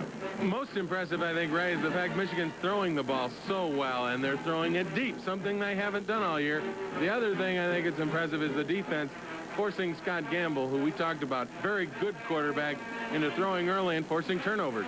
The scoring parade for the Wolverines started early in the first quarter with 8:33 to go. Yes, it did, and it started on a running play. Steve Smith on the option. Now, one of the things the Michigan coaches saw in films was Purdue overshifts to the tight end. So Michigan ran back to the weak side, or the split end side, with the option play. Steve Smith had a huge hole out there because there weren't enough people on the corner to stop him. Gets down the 5-yard line and does a little nice nifty 360 spin, and he's into the end zone, and it's 7-0. But then Michigan's defense really came up big. They forced Purdue to punt. Now watch number 10, Jeff Cohen. He will come streaking through here against Kinzer, and he blocks this punt beautifully. Right in the position you want him to block it. In front of the kicker, anticipating the trajectory of the ball. Now we've got Carlton Rose, another great play. He gathers himself and makes sure he has his feet inbounds before he gets possession, and that's a touchdown. Then we come back offensively again, and Steve Smith, we talked about it, throwing the ball. They've done it so well. Here's the option, a play-action fake, goes to his third receiver. You saw him looking left. That's Trando Marcray, again, wide open because of the play-action fake on the option to the right side or weak side of the formation, and Marcray wide open down the left sideline. Then we come back to a straight post pattern from Vince Bean. Bean out there, the safeties came on a blitz. Michigan picked it up. That meant the post cut was in there. Steve throws a real good pass here because Anderson has real nice coverage on Vince Bean. But the ball is there. Bean makes the grab up high. And one of the things that's nice about this play is that it will set up a play for you later, which Michigan scored on. The idea that Bean went in the middle on a post cut was the idea that kept Purdue from taking that away. So on a fake post cut from Bean, Sim Nelson went out in the area where Bean vacated a minute later after a turnover. Nelson makes the catch wide open, and then he just does a real good job running the football through 2 tackles into the end zone, and all of a sudden it's a blowout, 35-3. But again, as Bo Schembechler has said, the other team's got to help when you get that many points in a half, and Purdue has with 3 turnovers. And I would imagine in the second half we will see a lot of bodies for the University of Michigan. I think we will. We'll see the first team in there for 1 series offensively and 1 series defensively. And then I think Bo will let his younger kids get some experience. Freshmen like Gerald White at running back. Ben Logue, we'll see him. Like to see the quarterback, Jim Harbaugh, and Dave Hall, too, because Harbaugh's the kid that's going to probably be playing here next year at quarterback. He's going to have to get some experience. So don't go away. We'll see all those new faces right after we take this timeout.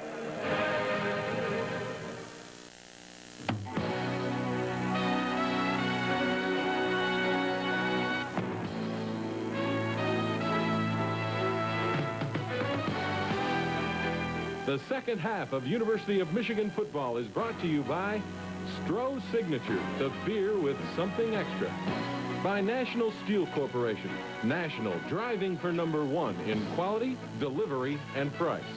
And by Republic Airlines. Nobody serves our Republic like Republic.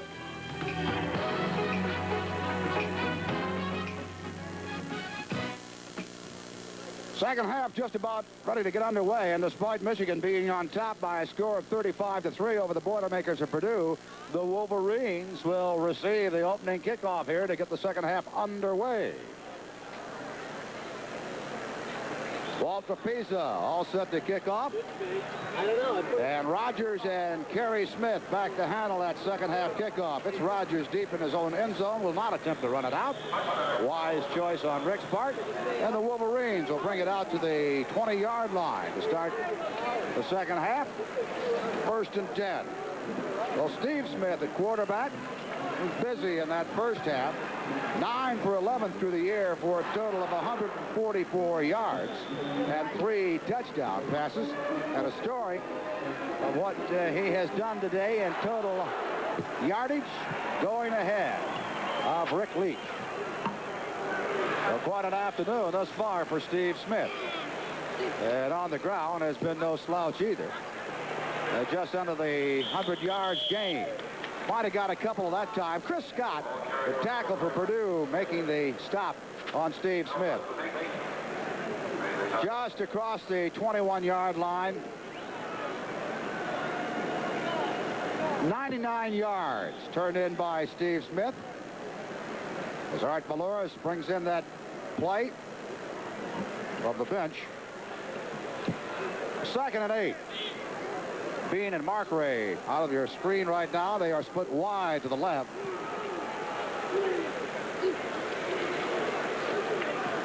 Rick Rogers at the 24. A couple of yards on the carry for Rick. The story at halftime and the stats, and you take a look as far as total yards are concerned, what Michigan has done, and pretty well divided up. And rushing and passing. And what's the last time you saw a Michigan offensive unit with only 7 yards shy from the rushing department and the passing department? Not too bad. You say balance. You got it right there. Exactly. Bo Schembechler likes to, at the end of a game, have 250 yards on the ground and 150 yards passing. And he's about on that clip here this afternoon. Steve Smith on the draw. Up the middle, close to the first down. Boy, he has really pounded at the 30-yard line and paid for the carry, quickly bouncing up and making his way back to the huddle, but not until he got the first down. Straight quarterback draw. Now look at the rush. It's coming all outside, and they just clean him out of there. And now Steve makes a good move as Diorio gets a good block on the linebacker. Now he's into the traffic of Brock, Spack, and Sumlin, the other linebacker. Runs into his own guy, the fullback, and that's what really brought him down. Dan Rice, or Eddie Garrett, rather. So Smith now on 10 carries for 105 yards. He's gone over the 100-yard mark for the afternoon on the ground. Pitch coming to Rogers. And got another good block that time from Garrett, except one thing. Rogers lost his footing trying to make the turn. And again, Michigan running to the weak side, or the split end side of the formation. Purdue is not adjusting any more to that side, getting more people to that split end side. They're still overshifted to the tight end, and unless they move back, Michigan will continue to go to that weak side and pick up decent yardage. No gain on the last carry. Second down at 10 at the Michigan 31-yard line. Bean wide to the left. Mark Ray wide to the right, with Garrett and Rogers the running back. Smith getting pressure, avoided being tossed for a loss. Instead, turns in the effort for a first down. Now that is running under duress, and got across his own 45, close to the 47-yard line. Well, that time Chris Scott came through free. Look at 99. Comes right through the guard center gap, runs right over the top of Tom Dixon, who's not ready. Now Smith gets the big rush. Now he pulls the ball down, and he gets a little face mask. It looks like they could have had a face mask call, but it wasn't called. And now he's into the scramble. And this is where he's so valuable and dangerous. There's the move. He makes Brock Spack miss. He runs through a tackle of Kevin Sumlin, and he gets good yardage. Now he pitches out in the live action to Steve Smith on his way for a first down, and finally tackled from behind by Woodson. But not until another first down is turned on. By this time, it's Rick Rogers. And Rogers right down to around the 36-yard line of the Boilermakers. Power sweep again to the weak side. Got a crease, and Rick Rogers got good yardage. Michigan's first team offense in there right now. I think if they score or get any points out of this drive, Ray, this will be their last shot on the field. Rogers has carried for a total of 51 yards on 12 carries this afternoon. First and 10 at the 37. Rogers tripped up that time. Also in there to help out was Brad Horner, the nose guard. Trying to make the cut that time. Got to the 35-yard line. About a yard and a half on a carry. We'll call it a yard. Second down and 9. Well, we look ahead to the Michigan schedule. After this one, a night game at Minnesota next Saturday night, and then the finale, the regular season, back here at Michigan Stadium on the 19th against the Buckeyes of Ohio State. Meanwhile, Purdue will wrap it up at home next week with Wisconsin, and then on the road on the 19th down at Indiana in that annual battle. Rogers not fooling anybody that time on a misdirection play, and coming in was Chris Scott again, the tackle slicing through to make the hit. Well, they ran it back to the tight end side, and there's a lot of people over there. See the left side top of your screen, how many people over there. 73 Doug James gets really knocked off his pull by Chris Scott. You got to allow a defensive tackle. You can't allow penetration when you're running a misdirection or a counter play. That will kill it every time, and that's what happened there. Chris Scott made penetration and forced the play wide, and it's not designed there. Third down at 13. Smitty wanting to go to the air this time, and fires out to Bean complete at the 31, gets across the 30, down around the 28-yard line before he's greeted by Kennedy Wilson. And not a first down for Michigan. You're going to go back on that previous play when you talked about the defenders in the line for Purdue. Almost looked as though they had 3 men on the left side just playing directly opposite the offensive men. What do you call it, a balanced type of defense? Well, actually, yeah, when they're covering the guards, it's called an even defense. And when they have a man directly over the center and a nose guard, that's calling an odd defense. But what Purdue is doing is overshifting their middle guard to the right guard, or the guard to the side of the tight end.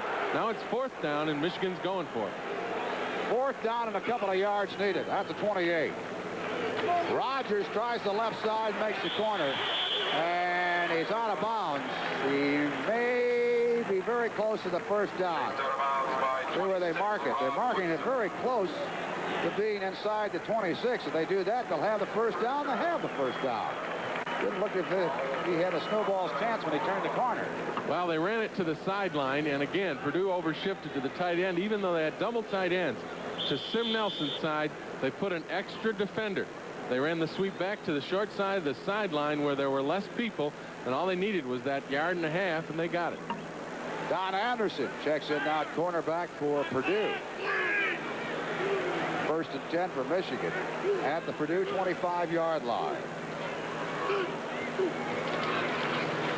Rick Rogers made the cut at the right time, eluded a couple of would-be tacklers and got inside the 20, just barely. They'll mark it at the 20. So a gain of about 5 yards on that carry for Rick.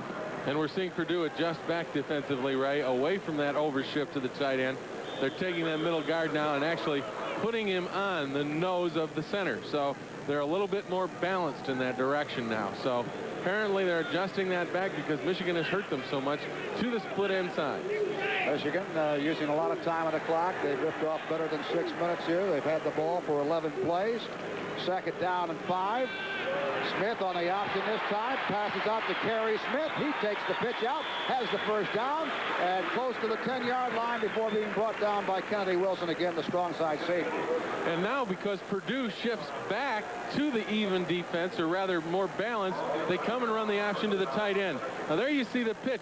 The man involved taking Steve Smith took Steve Smith. That allowed Kerry Smith to be free. One block on the corner, you make the pitch, and Kerry Smith had room. A fifth first down for Michigan on this drive. And they mark it at the 11-yard line, so it's first and 10 at the Purdue 11. Michigan on top, 35-3, with 8:27 to go in the third quarter. Kerry Smith gets to the line of scrimmage. Might have got a couple of yards inside the 10-yard line. Did a good job of standing him up straight when the contact was made that time by Scott. And that was Rogers, I guess, on that carry. Was Rogers.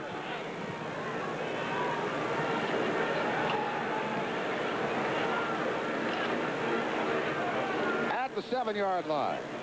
Rogers now carrying for a total of 61 yards on 17 carries. Garrett and Rogers. And Steve Smith fakes to Garrett.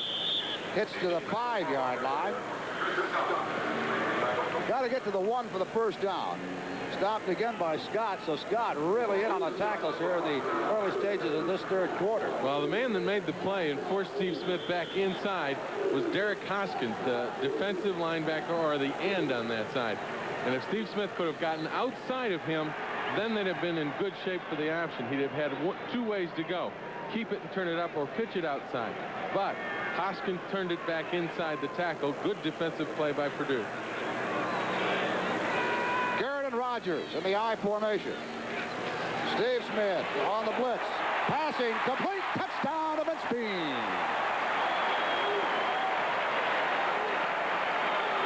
Good read by Steve Smith.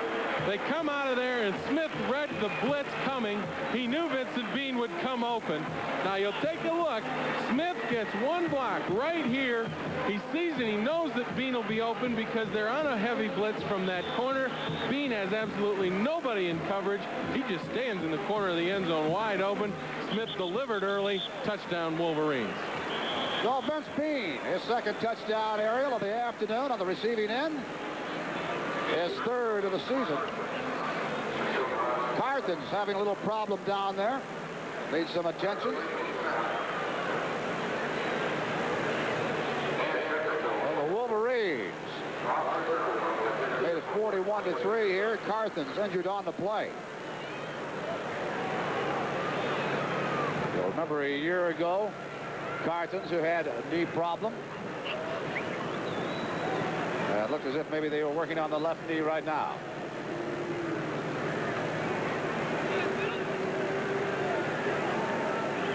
Steve Smith with his fourth touchdown pass of the afternoon.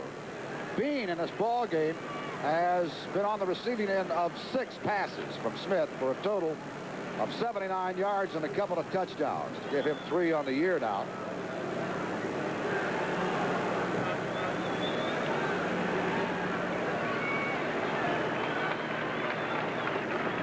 Carthen's being aided now and helped off the field, making his way back to the Michigan bench. Carthen's throughout the season has been more of a blocker for Michigan. He caught 1 touchdown pass against Michigan State. But one of the things that Carthen's provides them is he's got such good size that he's almost an extra tackle in there. He is a very good blocker. Bergeron to try for his 6th extra point of the afternoon.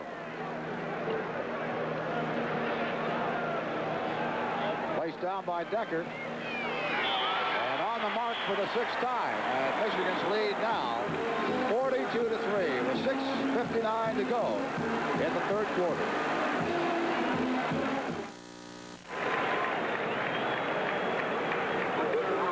That last touchdown strike by Steve Smith is 4th touchdown pass of the afternoon, and that's a new record for a Michigan quarterback in a ball game. Michigan on top now by a score of 42-3 as Hawthorne and Woodson go back for the kickoff coming from Slopey. Taken at the 4-yard line. Hawthorne breaks a tackle, stunned for a moment, and then moves up to around the 19-yard line, and Carlton Rose at the bottom of that pile. Much better coverage by the Michigan special teams, Ray. Scarcelli in there to make that original hit. 8 minutes and 1 second taken by the Wolverines on that last drive, capped off on the touchdown pass to Bean. 15 plays to accomplish the 80 yards. And Bean's 2nd touchdown pass of the afternoon. 1st and 10 at the 18 for the Boilermakers. And Campbell handed off that time to Mel Gray as tailback, and Gray getting close to the 24. Brought down by Anderson. Well, here comes the wave cheer again. The wave cheer. Wolverines already substituting some in the secondary. You've got Garland Rivers in there along with Tony Gant, with Evan Cooper and Brad Cochran as the D-backs.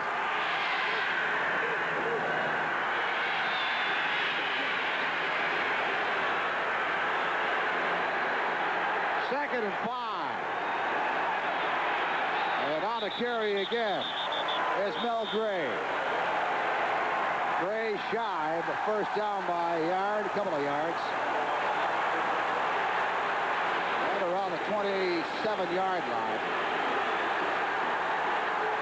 Long yard, needed 3rd and a long 1.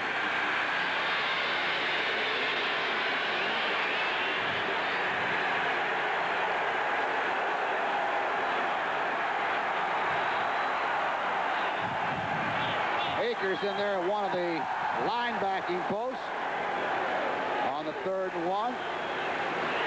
Hawthorne on a carry has the first down close to the 35-yard line for Purdue.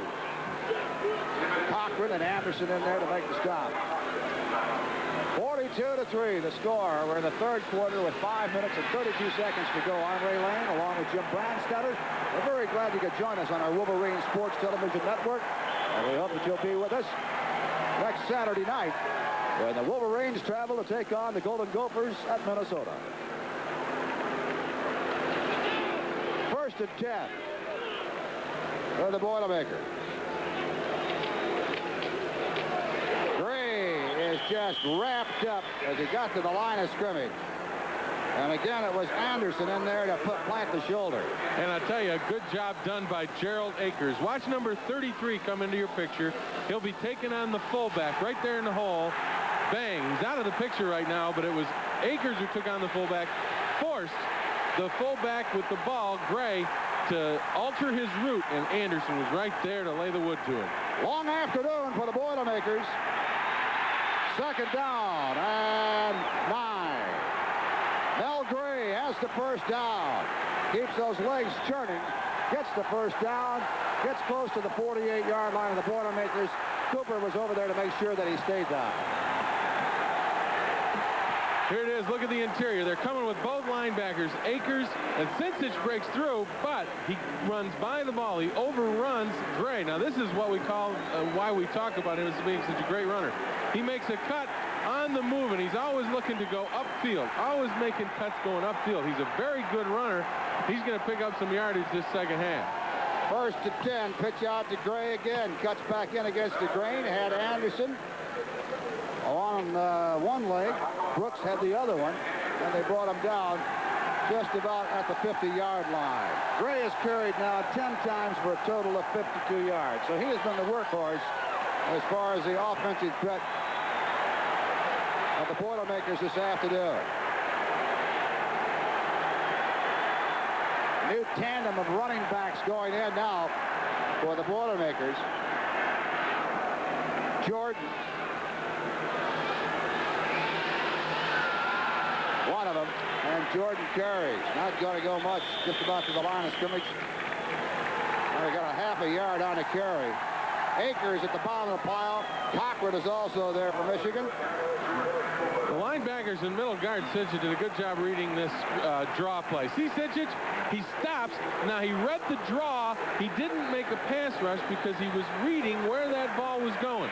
He read the draw and then slid over to the play. Good play by the middle guard. And you got an idea of the strength that Al has. He was just taking that quick guard, Jerry Boat, and shoving him back into the backfield. Got time to get on the line of scrimmage. And a pass is complete. A flag goes down. Pass out to Hawthorne is completed. Flag around the Michigan 48-yard line. Maybe that was Rodney Lyles doing a little scampering down there. Or was that DeFelice? DeFelice was the guy who jumped off sides and got back in time.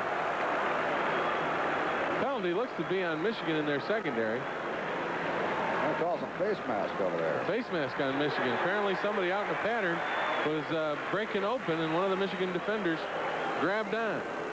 2 minutes and 59 seconds remaining in the third quarter. It's been all Michigan right from the start. Took a 14-0 lead at the end of the first quarter.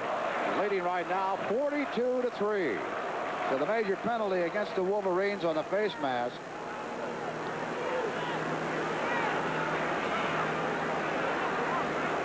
They bring the chain all the way from the far side of the field right in front of the Michigan bench here. Placement of the ball before they mark it off. Well, first down.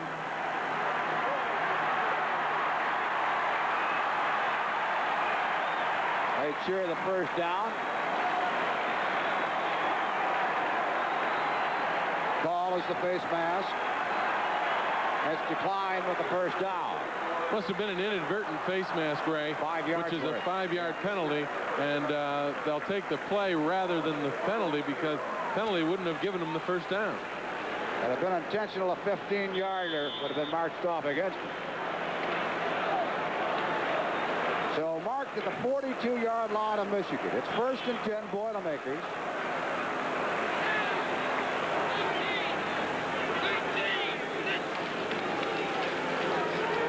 Fake to Hawthorne and over the middle, intended for the tight end that time, Benson, out of his range. Over his head by a couple of yards, incomplete. Campbell has had a lot of pressure fighting it today. Yeah, he's had pressure also, but the linebackers for Michigan inside in this series, it's Akers and Anderson are doing a good job dropping deep and looking for Benson, and they're really not allowing an open lane. It's almost like in basketball how you cut down and play the passing lanes. Same thing in football with those linebackers. Back into the shotgun for Campbell. Jackson, a wide receiver, is checked in. This time, and he is high to his tight end again, Cliff Benson. Did not have a lot of pressure that time, just overshot his man. Yeah, but again, Benson was in a position where there were a lot of people between Campbell and Benson, and he wasn't real sure, depth perception-wise, where those people were. Besides that, Campbell's thrown some interceptions today. He may be a little gun-shy about sticking that ball in there low. You had Cooper and Gant covering on the play on the tight end. Cooper has already picked off one of those passes for an interception this afternoon. 3rd down and 10. Rodney Carter and Hawthorne are the running backs. The shotgun. Off the fingertips that time. Intended again for the tight end. Good coverage by Jeff Akers, number 33, because Michigan came with an all-out blitz. It was Tim Anderson coming from his inside linebacker spot. On the outside, Carlton Rose. And the tight end in that situation is isolated one-on-one with a linebacker, most normally. And on that occasion, Jeff Akers had him covered real well. Kinzer had checked in. The punt. Cooper is back there to take Kinzer's punt. And Kinzer got really in trouble the first two that he had. Partially blocked the first one. The second one was blocked and resulted in a Michigan touchdown. He just got that one away. Cinchich putting on a little bit of a rush. It's a short one. Rolling around the Michigan 22, 23-yard line. Blown dead at the 22. So with 2:34 to go in the third quarter, Wolverines go on the attack. They already have a big lead, 42-3. Hall, the senior from Livonia Stevenson, checking in at quarterback. The running backs behind Hall, Kerry Smith, and Greg Armstrong. Armstrong, the fullback, number 34. Kerry Smith with the ball. And he does a workmanlike job across the 30, very close to the 35. They'll mark it at the 34. So David Hall coming into this ball game. You can see what he's done for the season. Of course, got that start in the initial game of the year against Washington State. So Steve Smith was recovering from an ailing shoulder.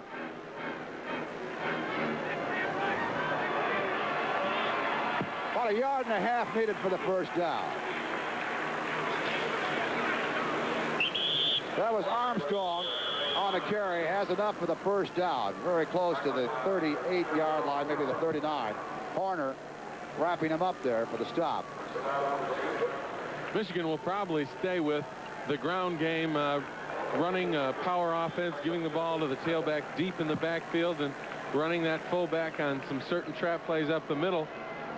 Only because they've got some young kids in there. David Hall is not the option quarterback. Steve Smith is. They'll probably only pass when they get in a definite passing situation. Armstrong got him the first down on that last one. And a pitch out this time. Somebody didn't want it. And Hall goes back and recovers the fumble. Boy, that one in between Kerry Smith and in between the fullback Greg Armstrong. Well, it looked like it was a handoff. It looked like it was supposed to be a handoff because Kerry Smith wasn't expecting a pitch at all. He was coming up to take a handoff, and it just went right through Kerry Smith into the backfield. And a good thing David Hall got back on it quick enough, or it would have been a big turnover for Michigan. Chris Scott was the guy who was on top of him there, trying to get that fumble recovery for Purdue. So the ball back now at the 21-yard line. Second down at 27 for the Wolverines. Into the hands of Kerry Smith. Almost had one of the officials getting credit for the tackle that time. Got close to the 29-yard line.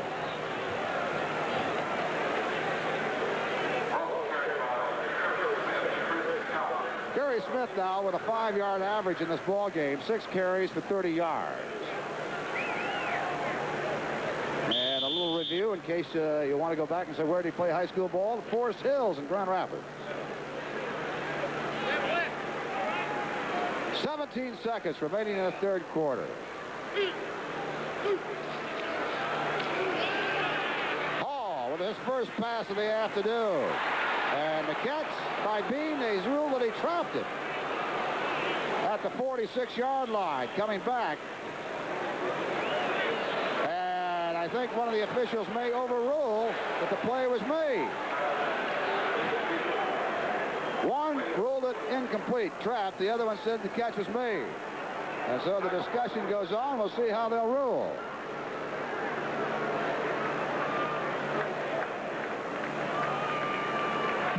They rule it complete, but not enough for the first down.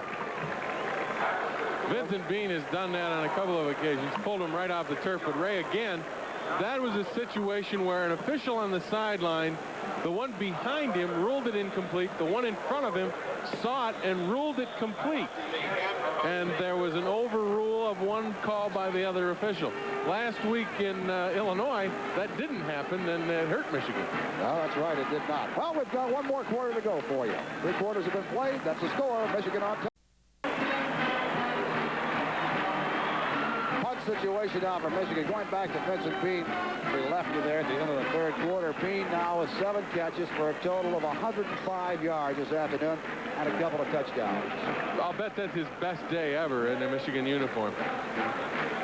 Came in this ball game with 17 receptions on the year, so he's got 23. Better now than almost 400 yards for the year in the air and 3 touchdowns for the season. So Bracken is checked in for Michigan to handle a punt on a 4th and 2.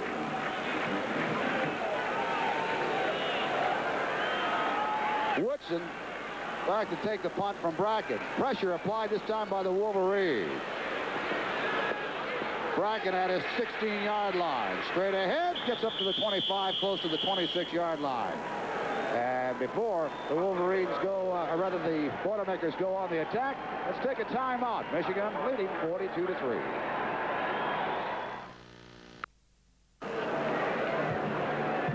First and 10, Boilermakers at the 26-yard line of Purdue. And the wild man coming through again, Mel Gray, trying to find some daylight. Boy, those legs turning, that's a trademark.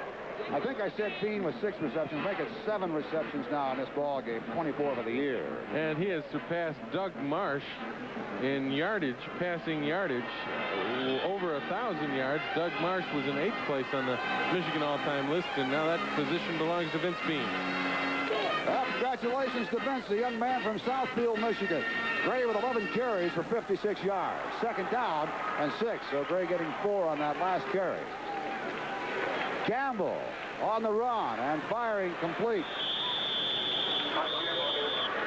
Jeff Price making his 3rd reception. First down, Boilermakers at the 44-yard line of Purdue. 14 minutes and 8 seconds remaining in the ball game. Michigan leading 42-3. And 4 of those touchdowns through the air. Steve Smith setting the record for ball game, firing those 4 touchdown strikes for a quarterback. Well, Gray would have got a little more running room that time, but one of his big linemen trying to move out of the way did not get out of the way in time, and that allowed Rogers to come in and make a hit. Michigan's middle guard's real active. Once again, you see how he's reading, and then he flows to the ball and just hangs on to Gray for dear life, but hangs on and wraps up those legs. That's a good tackle. But you saw him charge into the center and then hang up and read which way the play was going. 4 yards on the effort. 2nd down and 6.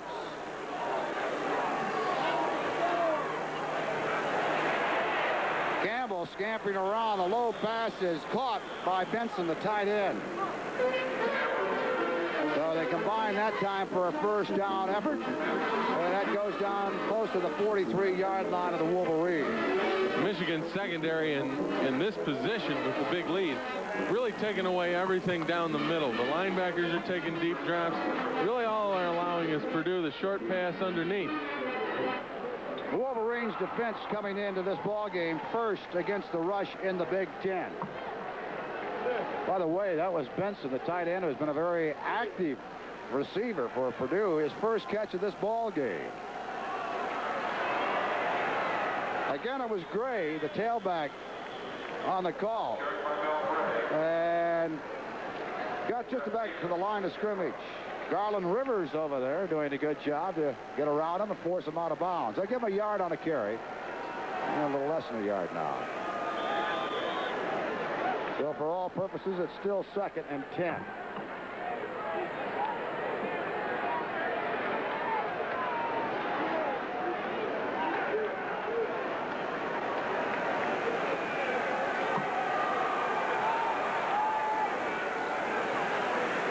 Over the middle, and Benson with a good catch that time. Should have enough for the 1st down. Swarmed under and leading the way, Jeff Akers, the linebackers. Akers, a junior out of Lynn, Massachusetts. Benson that time read both linebackers as he came out at his pattern. All he did was read where the open seam was. There wasn't much there. And Campbell delivered the ball nicely, really threading the needle, because as soon as Benson caught it, he was hit. 1st down and 10. at the Michigan 33-yard line. Mel Gray tripped up that time. Might have got a yard. Hammerstein doing a good job. That is Mike Hammerstein, number 66. Yeah, the three interior down linemen for Michigan are Mike Hammerstein, Nate Rogers, and Dave Meredith. And they're like Bo's second interior line. The first three are Sincich, DeFelice, and Brooks. So he's getting some extra players in there, along with the linebackers, Anderson and Akers. And he's got Rivers and Gant also playing in there at the safety spots. And Rivers over on the corner. 1 yard on that carry, so it's second down and 9. Deep drop back by Campbell this time. Goes to Benson as tight end. A flag back around the Michigan 11-yard line. The reception is made by Benson. Will have enough for the first down. We'll wait for the call on that flag. Hassel over there to wrap him up. That was a situation where Campbell had way too much time to throw the football. Sitting back there, allowing the tight end to come all the way across underneath the pattern, underneath the coverage, and he just drilled it in there after he had that much time. Well, you had a couple of penalties that time, depending on how you want to call it. Ineligible man downfield, plus some offensive interference against the Boilermakers. So they'll march it back. Self-destruct again for the Boilermakers after getting down to the Michigan 32-yard line. And the down box goes over, so that will be third down now for Purdue. Big penalty for them. Michigan elected to take that interference and ineligible receiver downfield. And that down box rolls over to third down, I believe. And the penalties as far as distance and number today, identical for both teams. Should be third down to 24. Quick look in this time on a slant pattern completed to Rutherford, the wide receiver. Not enough for the first down. Still need about 16, maybe 15 yards for the first down. Now, Michigan defensively came with an all-out blitz, running both inside linebackers through, and Scott Campbell read that and checked off at the line of scrimmage and just threw that quick look-in pattern to Rutherford. Good recognition by Campbell on that blitz. Slot on the left side with wide receivers for Purdue. Campbell needing long yardage. Goes over the middle, complete. And that one was Jeff Price. Tony Gant wraps him up and should be shy by about 2 yards of the first down. So the fourth down conversion does not click. Almost does, but Michigan instead will take over on offense. Well, now they're going to call for a measurement. Ball looked as if it was around the 24-yard line. Looked as if they had to get close to the 23. They'll bring out the chain. Oh, thank goodness. Stretch it out, boys. Almost called it too soon. 10 minutes and 39 seconds to go here in this ball game. Michigan will go on offense, but not until we take a timeout, 42-3. I'm Bob McBride. My company makes steel, and more than a third of it goes into the best cars in the world. We've been selling steel in Detroit for 50 years.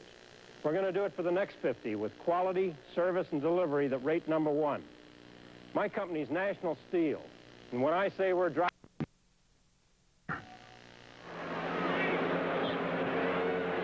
At tailback, Gerald White, number 22, comes in for the first time this afternoon. Hall stays in at quarterback, and White will carry. White trying to get to the 30 and forced back to the 37-yard line. His motion may have got him up to the 29-yard line.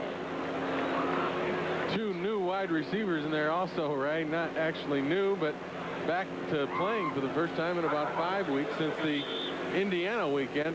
Gilvani Johnson and Steve Johnson. Number 26 and number 24. Giovanni, number 26, and Steve, 24. White has checked out of there now at the tailback position. Giovanni Johnson wide to the right. Steve Johnson wide to the left. Kerry Smith now in the tailback position. The pitch comes to Kerry. Cuts across the 30 to the 34-yard line. Hoskins in there to make the tackle on him.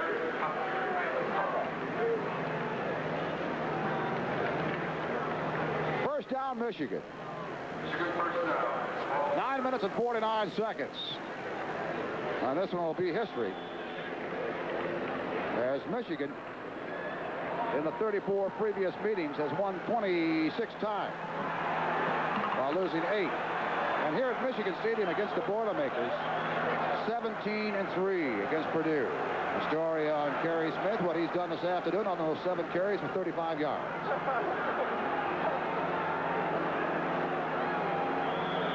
Trying to run over people that time, close to the 38. Tommy Lee Myers at the bottom of that pile. I don't think they'd do that with me that easily, Ray. I don't think they'd have trouble carrying me around up there. How do you say that? Take a look up front at the big guy Chris Scott and Clay Miller doing battle. That's a good block by Clay Miller. He's shoving him back, and there he is, just finishing him off. Good blocking up front by Clay Miller, the strong tackle for Michigan, against Chris Scott. 2nd and 5. White back in there now at tailback. And Gerald White slides outside, trying to pick up some blocking. Has enough for the first down, and brought down by Anderson. So White doing a good job that time, moving outside and to the 45-yard line, just across the 45. You're exactly right. He bounces this outside. Here he sees the play all clogged up. Stephon Humphreys pulls around and gets a block on the linebacker, number 57, and then it's all up to Gerald White. He just sneaks outside. Jason Houston was 57, the block that Stephon Humphreys got. Got a first down out of the effort. 1st and 10 now at the 46. Armstrong, the fullback, across the 50-yard line, fumbles and recovered by Purdue. Woodson in there to make the recovery. So the defensive unit of Purdue moving off the field, offensive unit coming in, and the Wolverines leading right now with stoppage in the play, 42-3.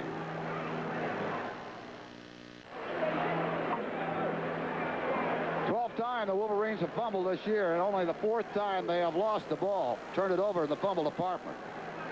Hewlett and Cohn in there now for Michigan in the defensive backfield. Trying to find some running room was Lloyd Hawthorne that time. The tailback was tripped up by Hammerstein, who cut him out from underneath.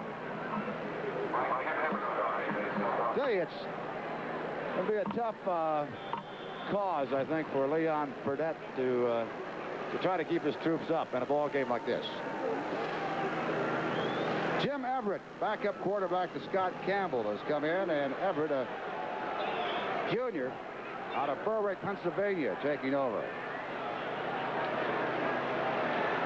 Rolling out now and throwing on the run, and a man down the sideline is high, and Jackson, the tenor for Jackson, incomplete. You know, Ray, earlier in the season, Everett started a couple of games ahead of Scott Campbell. Right after the first couple games of the year, Leon Burnett went to Everett and then back to Scott Campbell. And since that time that Campbell was benched, he has come on and been a really outstanding quarterback. I would say his worst game of the year would be this one. So Everett's getting this chance to play after Scott Campbell had a rough afternoon.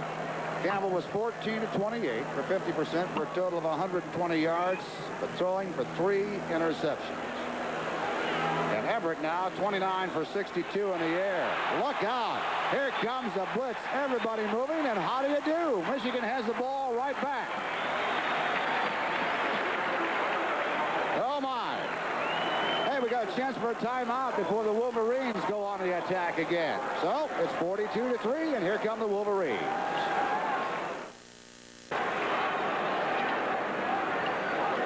Well, give credit for a young man by the name of Andy Moeller getting back into action, of causing that fumble.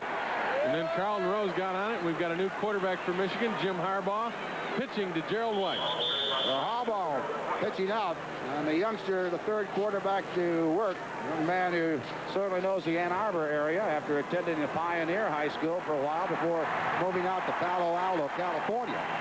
So he gets a little opportunity here in the late stages of this ball game with 7 minutes and 8 seconds to go.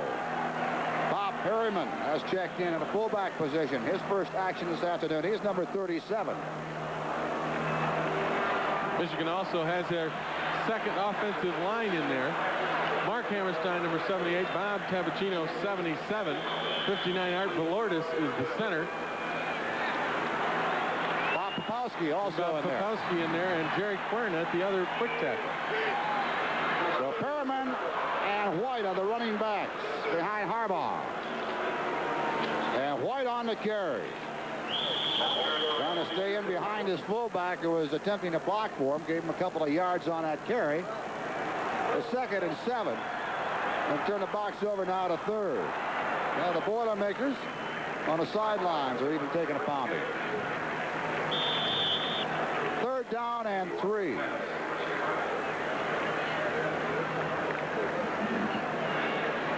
Perriman comes off the field now at fullback. Giovanni Johnson and Steve Johnson, the lone setback behind Harbaugh is Gerald White. Double tight end. Caddis is in there. Swing pass out to White. Eludes one would-be tackler. Has enough for the first down right around the 23-yard line. Nice footwork that time by White after he made the reception. Yeah, it really was. That's the kind of thing that Gerald White has the ability to do. He's a freshman, but he's got those quick moves. You might want to give Jim Harbaugh a little credit here. White is his secondary kind of check-off receiver. He wants to go deep, sees that covered, and flips it out here to White. Now, White makes the good move right there, makes one man miss, and then levels it off upfield to get the first down yardage. White with his first reception in the Wolverine uniform, and for Harbaugh, his first completion in a Wolverine uniform.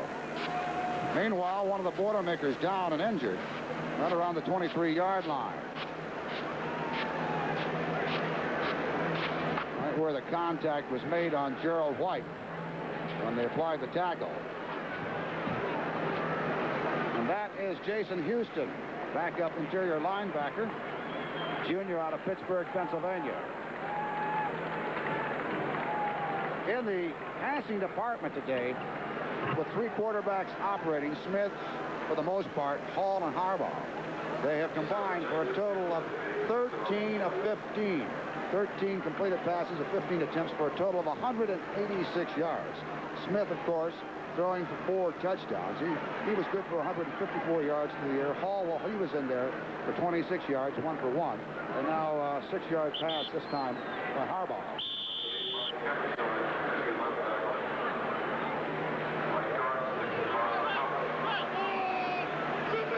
White, Perriman. White the tailback, Perriman the fullback. Fake by Harbaugh on the option. Last second pitch out to White. A little bit behind him. And did not get up to the line of scrimmage. Well, you can see the difference on an inexperienced quarterback coming in there and trying to run the option. Now, Jim Harbaugh comes out here. The difference between Steve Smith and Harbaugh. Guard pulling, coming out. Now, he makes the decision late to pitch it, and then pitches it left-handed low and behind Gerald White. He does a good job of just holding on to the football. He does a good job of getting up after being hit. Second and 11 at the 25. Good fake that time. Harbaugh with plenty of time, rolling out, almost intercepted. Intended for the tight end Caddis, Eric Caddis, and it was broken up by Middlesworth, the free safety. Harbaugh may have telegraphed that pass a little bit too, because Caddis was open for a while, but he looked right at him the entire time and allowed the defense to come in there and get ready for that pass. Ben Lowe just come in, a tailback for Michigan. Now coming off the field, he was in there on a blocking assignment on that last play. Before that incompletion, Michigan had passed for 8 straight completions. 3rd and 11. Harbaugh has the pressure applied this time and brought down in there by one of the backup linemen getting a chance to play for Purdue today, and that is Zilt. Robert Ziltz out of Homewood, Illinois. Take a look at the offensive line blocking. A little stunt, and 71 Ziltz comes right up through the middle. The Michigan offensive line, it was Tabacino and Hammerstein. They've got to trade-off blockers, a little stunt. It was like a twist game that Michigan State used to run. That time, the 2 interior linemen for Michigan missed the block. Brackett in there to try for the punt. Calhoun and Woodson back. Good spiral and high, hitting it right around the 3-yard line and bouncing into the end zone. So automatic touchback. The Boilermakers will have the ball at their own 20-yard line. Timeout with 4:13 to go in the ball game. Wolverines 42, Purdue 3. Scarcelli. First and 10 Boilermakers and more reserves coming in now for Michigan. Purdue at its own 20-yard line. Just take that time with the quarterback Everett after he handed off. Jeff Phillips in there.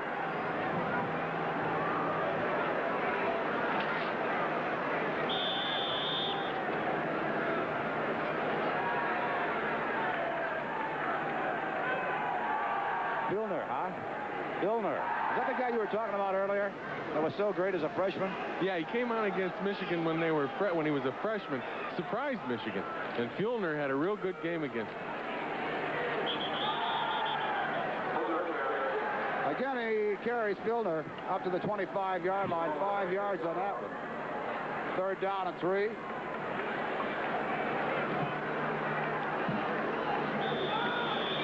You wonder what happens sometimes with a fellow that comes in, gets a little quick fame, and all of a sudden back in the numbers game. Well, he hadn't started at all when he was a freshman at Purdue, and it was down at Ross-Ade Stadium in Lafayette. And Purdue actually surprised Michigan by running the football, and Fjellner was a big part of that afternoon, but he hasn't played since.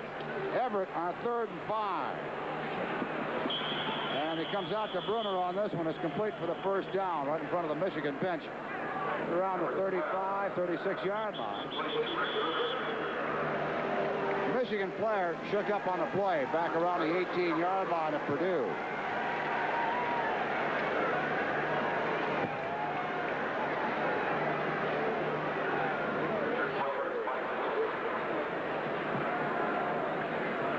Wilson. Mike Wilson. Easy tackle on Detroit's Cass Tech.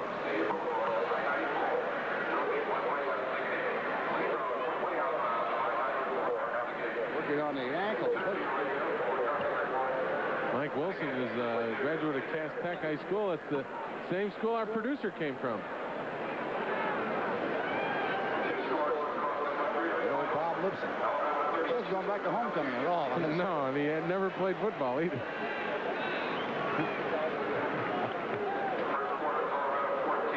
There's a great Cass Tech player from in basketball playing at Michigan State right now. Patrick Ford plays basketball at Michigan State. The Spartans might have an awfully good team in the Big Ten basketball race. And a transfer student from Southern California named Kevin Johnson, power forward, is going to be a very good one.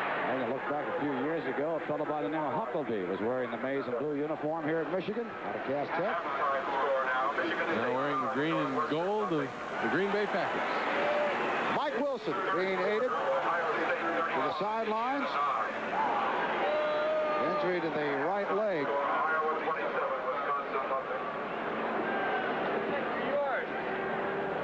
And for young Mike, a chance to get into varsity competition here, and a shame to see him go down like that.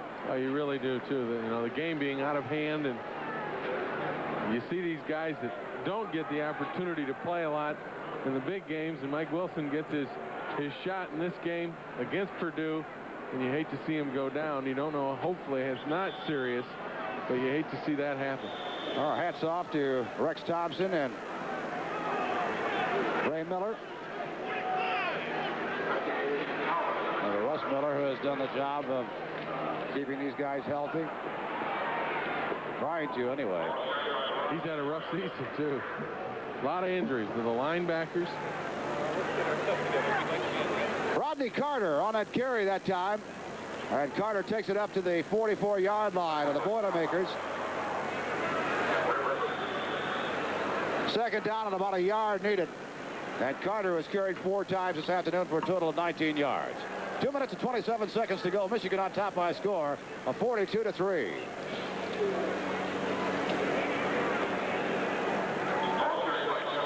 Now not enough for the first down. Andy Moeller doing a good job getting inside there and helping out with the interference. Moeller, who went down about a month ago, a little bit under a month ago with a knee, getting back into action. And he was just progressing to the point where he was getting to see some game action early this season. Second game, we're reminded at the University of Washington. And that close ball game. Third down in a yard with the Boilermakers, again at the 44-yard line. Fielder has the first down to the 48-yard line. They may mark it at the 49. Minute and 38 seconds remaining in the ball game. Moeller again in on a stop. Filner broke contain out there. Dave Meredith, the defensive tackle, didn't get upfield far enough to force that play back inside. And that was what allowed him to get outside and get the first down yardage. Jeff Filner now, a senior out of Fort Wayne, Indiana. First and 10 at the 49 of Purdue. Everett with a lot of time. Had a man open. And juggled it and couldn't make the reception. That was Price who was over there in the clear momentarily.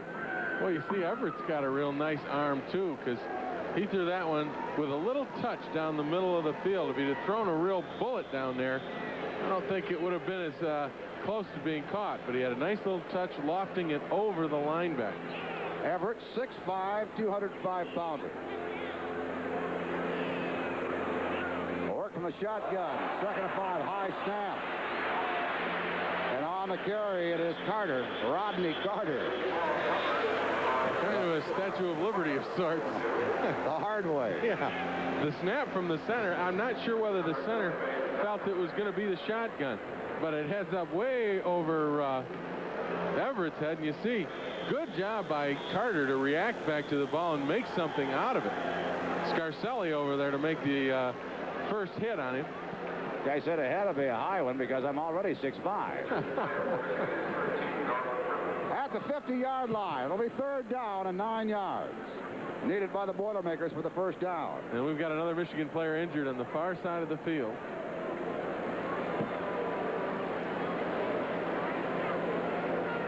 Is that Garland Rivers over there, Ray? It is. Well, we hope that you enjoyed this ball game. It's been all Michigan, and we'll look for you now next week. Football under the lights in Minneapolis as the Wolverines will go against Minnesota Golden Gophers. So I hope that you'll tune in for that one along our network here, the Wolverine Sports Television Network. Garland Rivers getting a little help by coming over to the Michigan bench.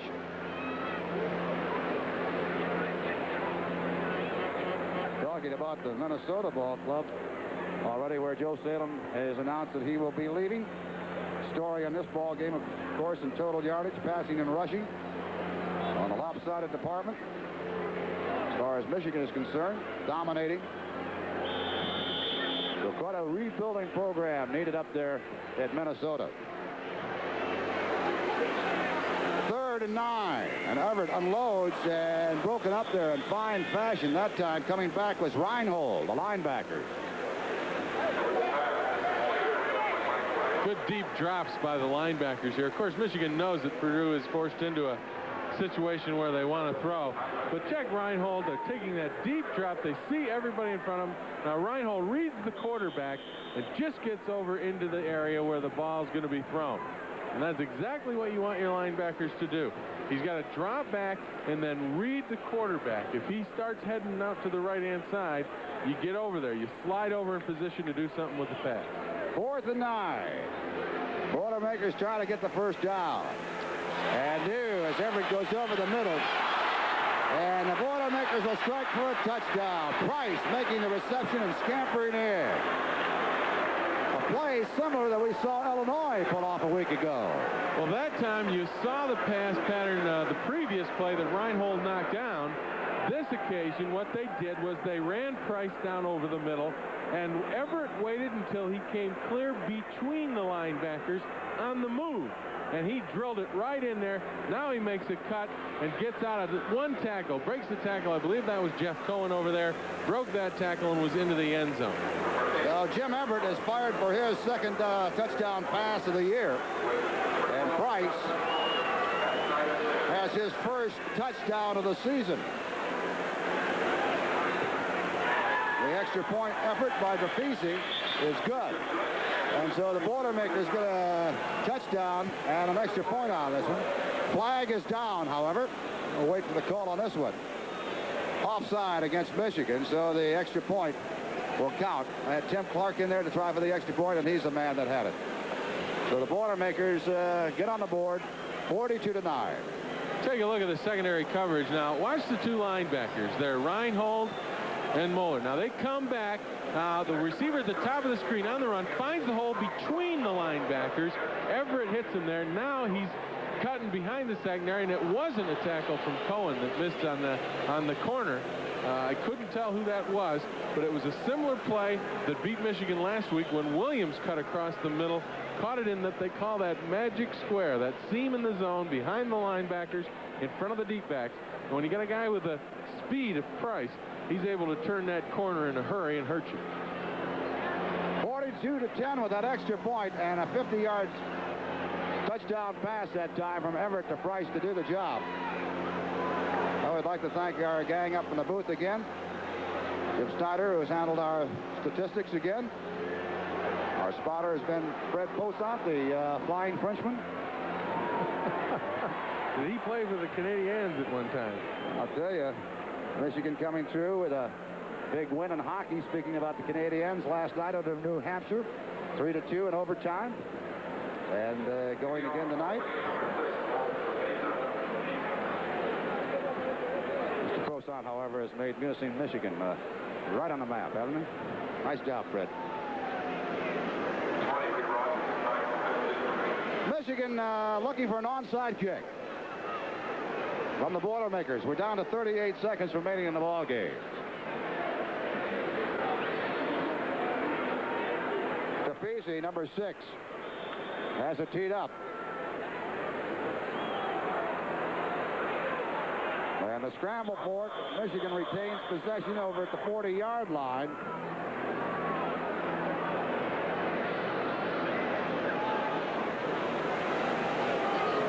So the Wolverines, with 36 seconds to go, in possession of the football and leading 42-10. Sim Nelson is the man that fell on that football on the onside kick at the 40-yard line.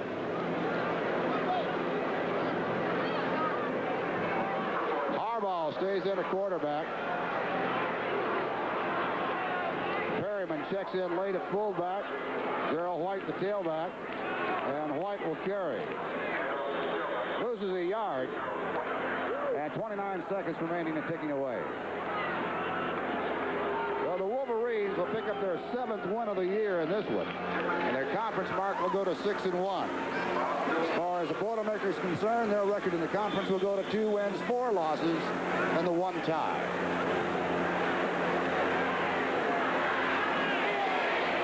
Might have time for one play. 6 seconds. Pitch to White. And he gets it up close to the 44-yard line, and that's going to be it. So the Wolverines bounce back after losing to Illinois a week ago and really take out revenge against the Boilermakers of Purdue, winning this afternoon by a score of 42-10. The company said they had plans for me. Said I was crazy to throw it away to... Great afternoon with the Wolverines showing some offense that really could not be denied today, winning by a score of 42-10, and a great afternoon for Steve Smith. Yeah, I think that's the key to the whole thing this afternoon is that Steve Smith, threw the ball extremely well and threw deep. He was 11 of...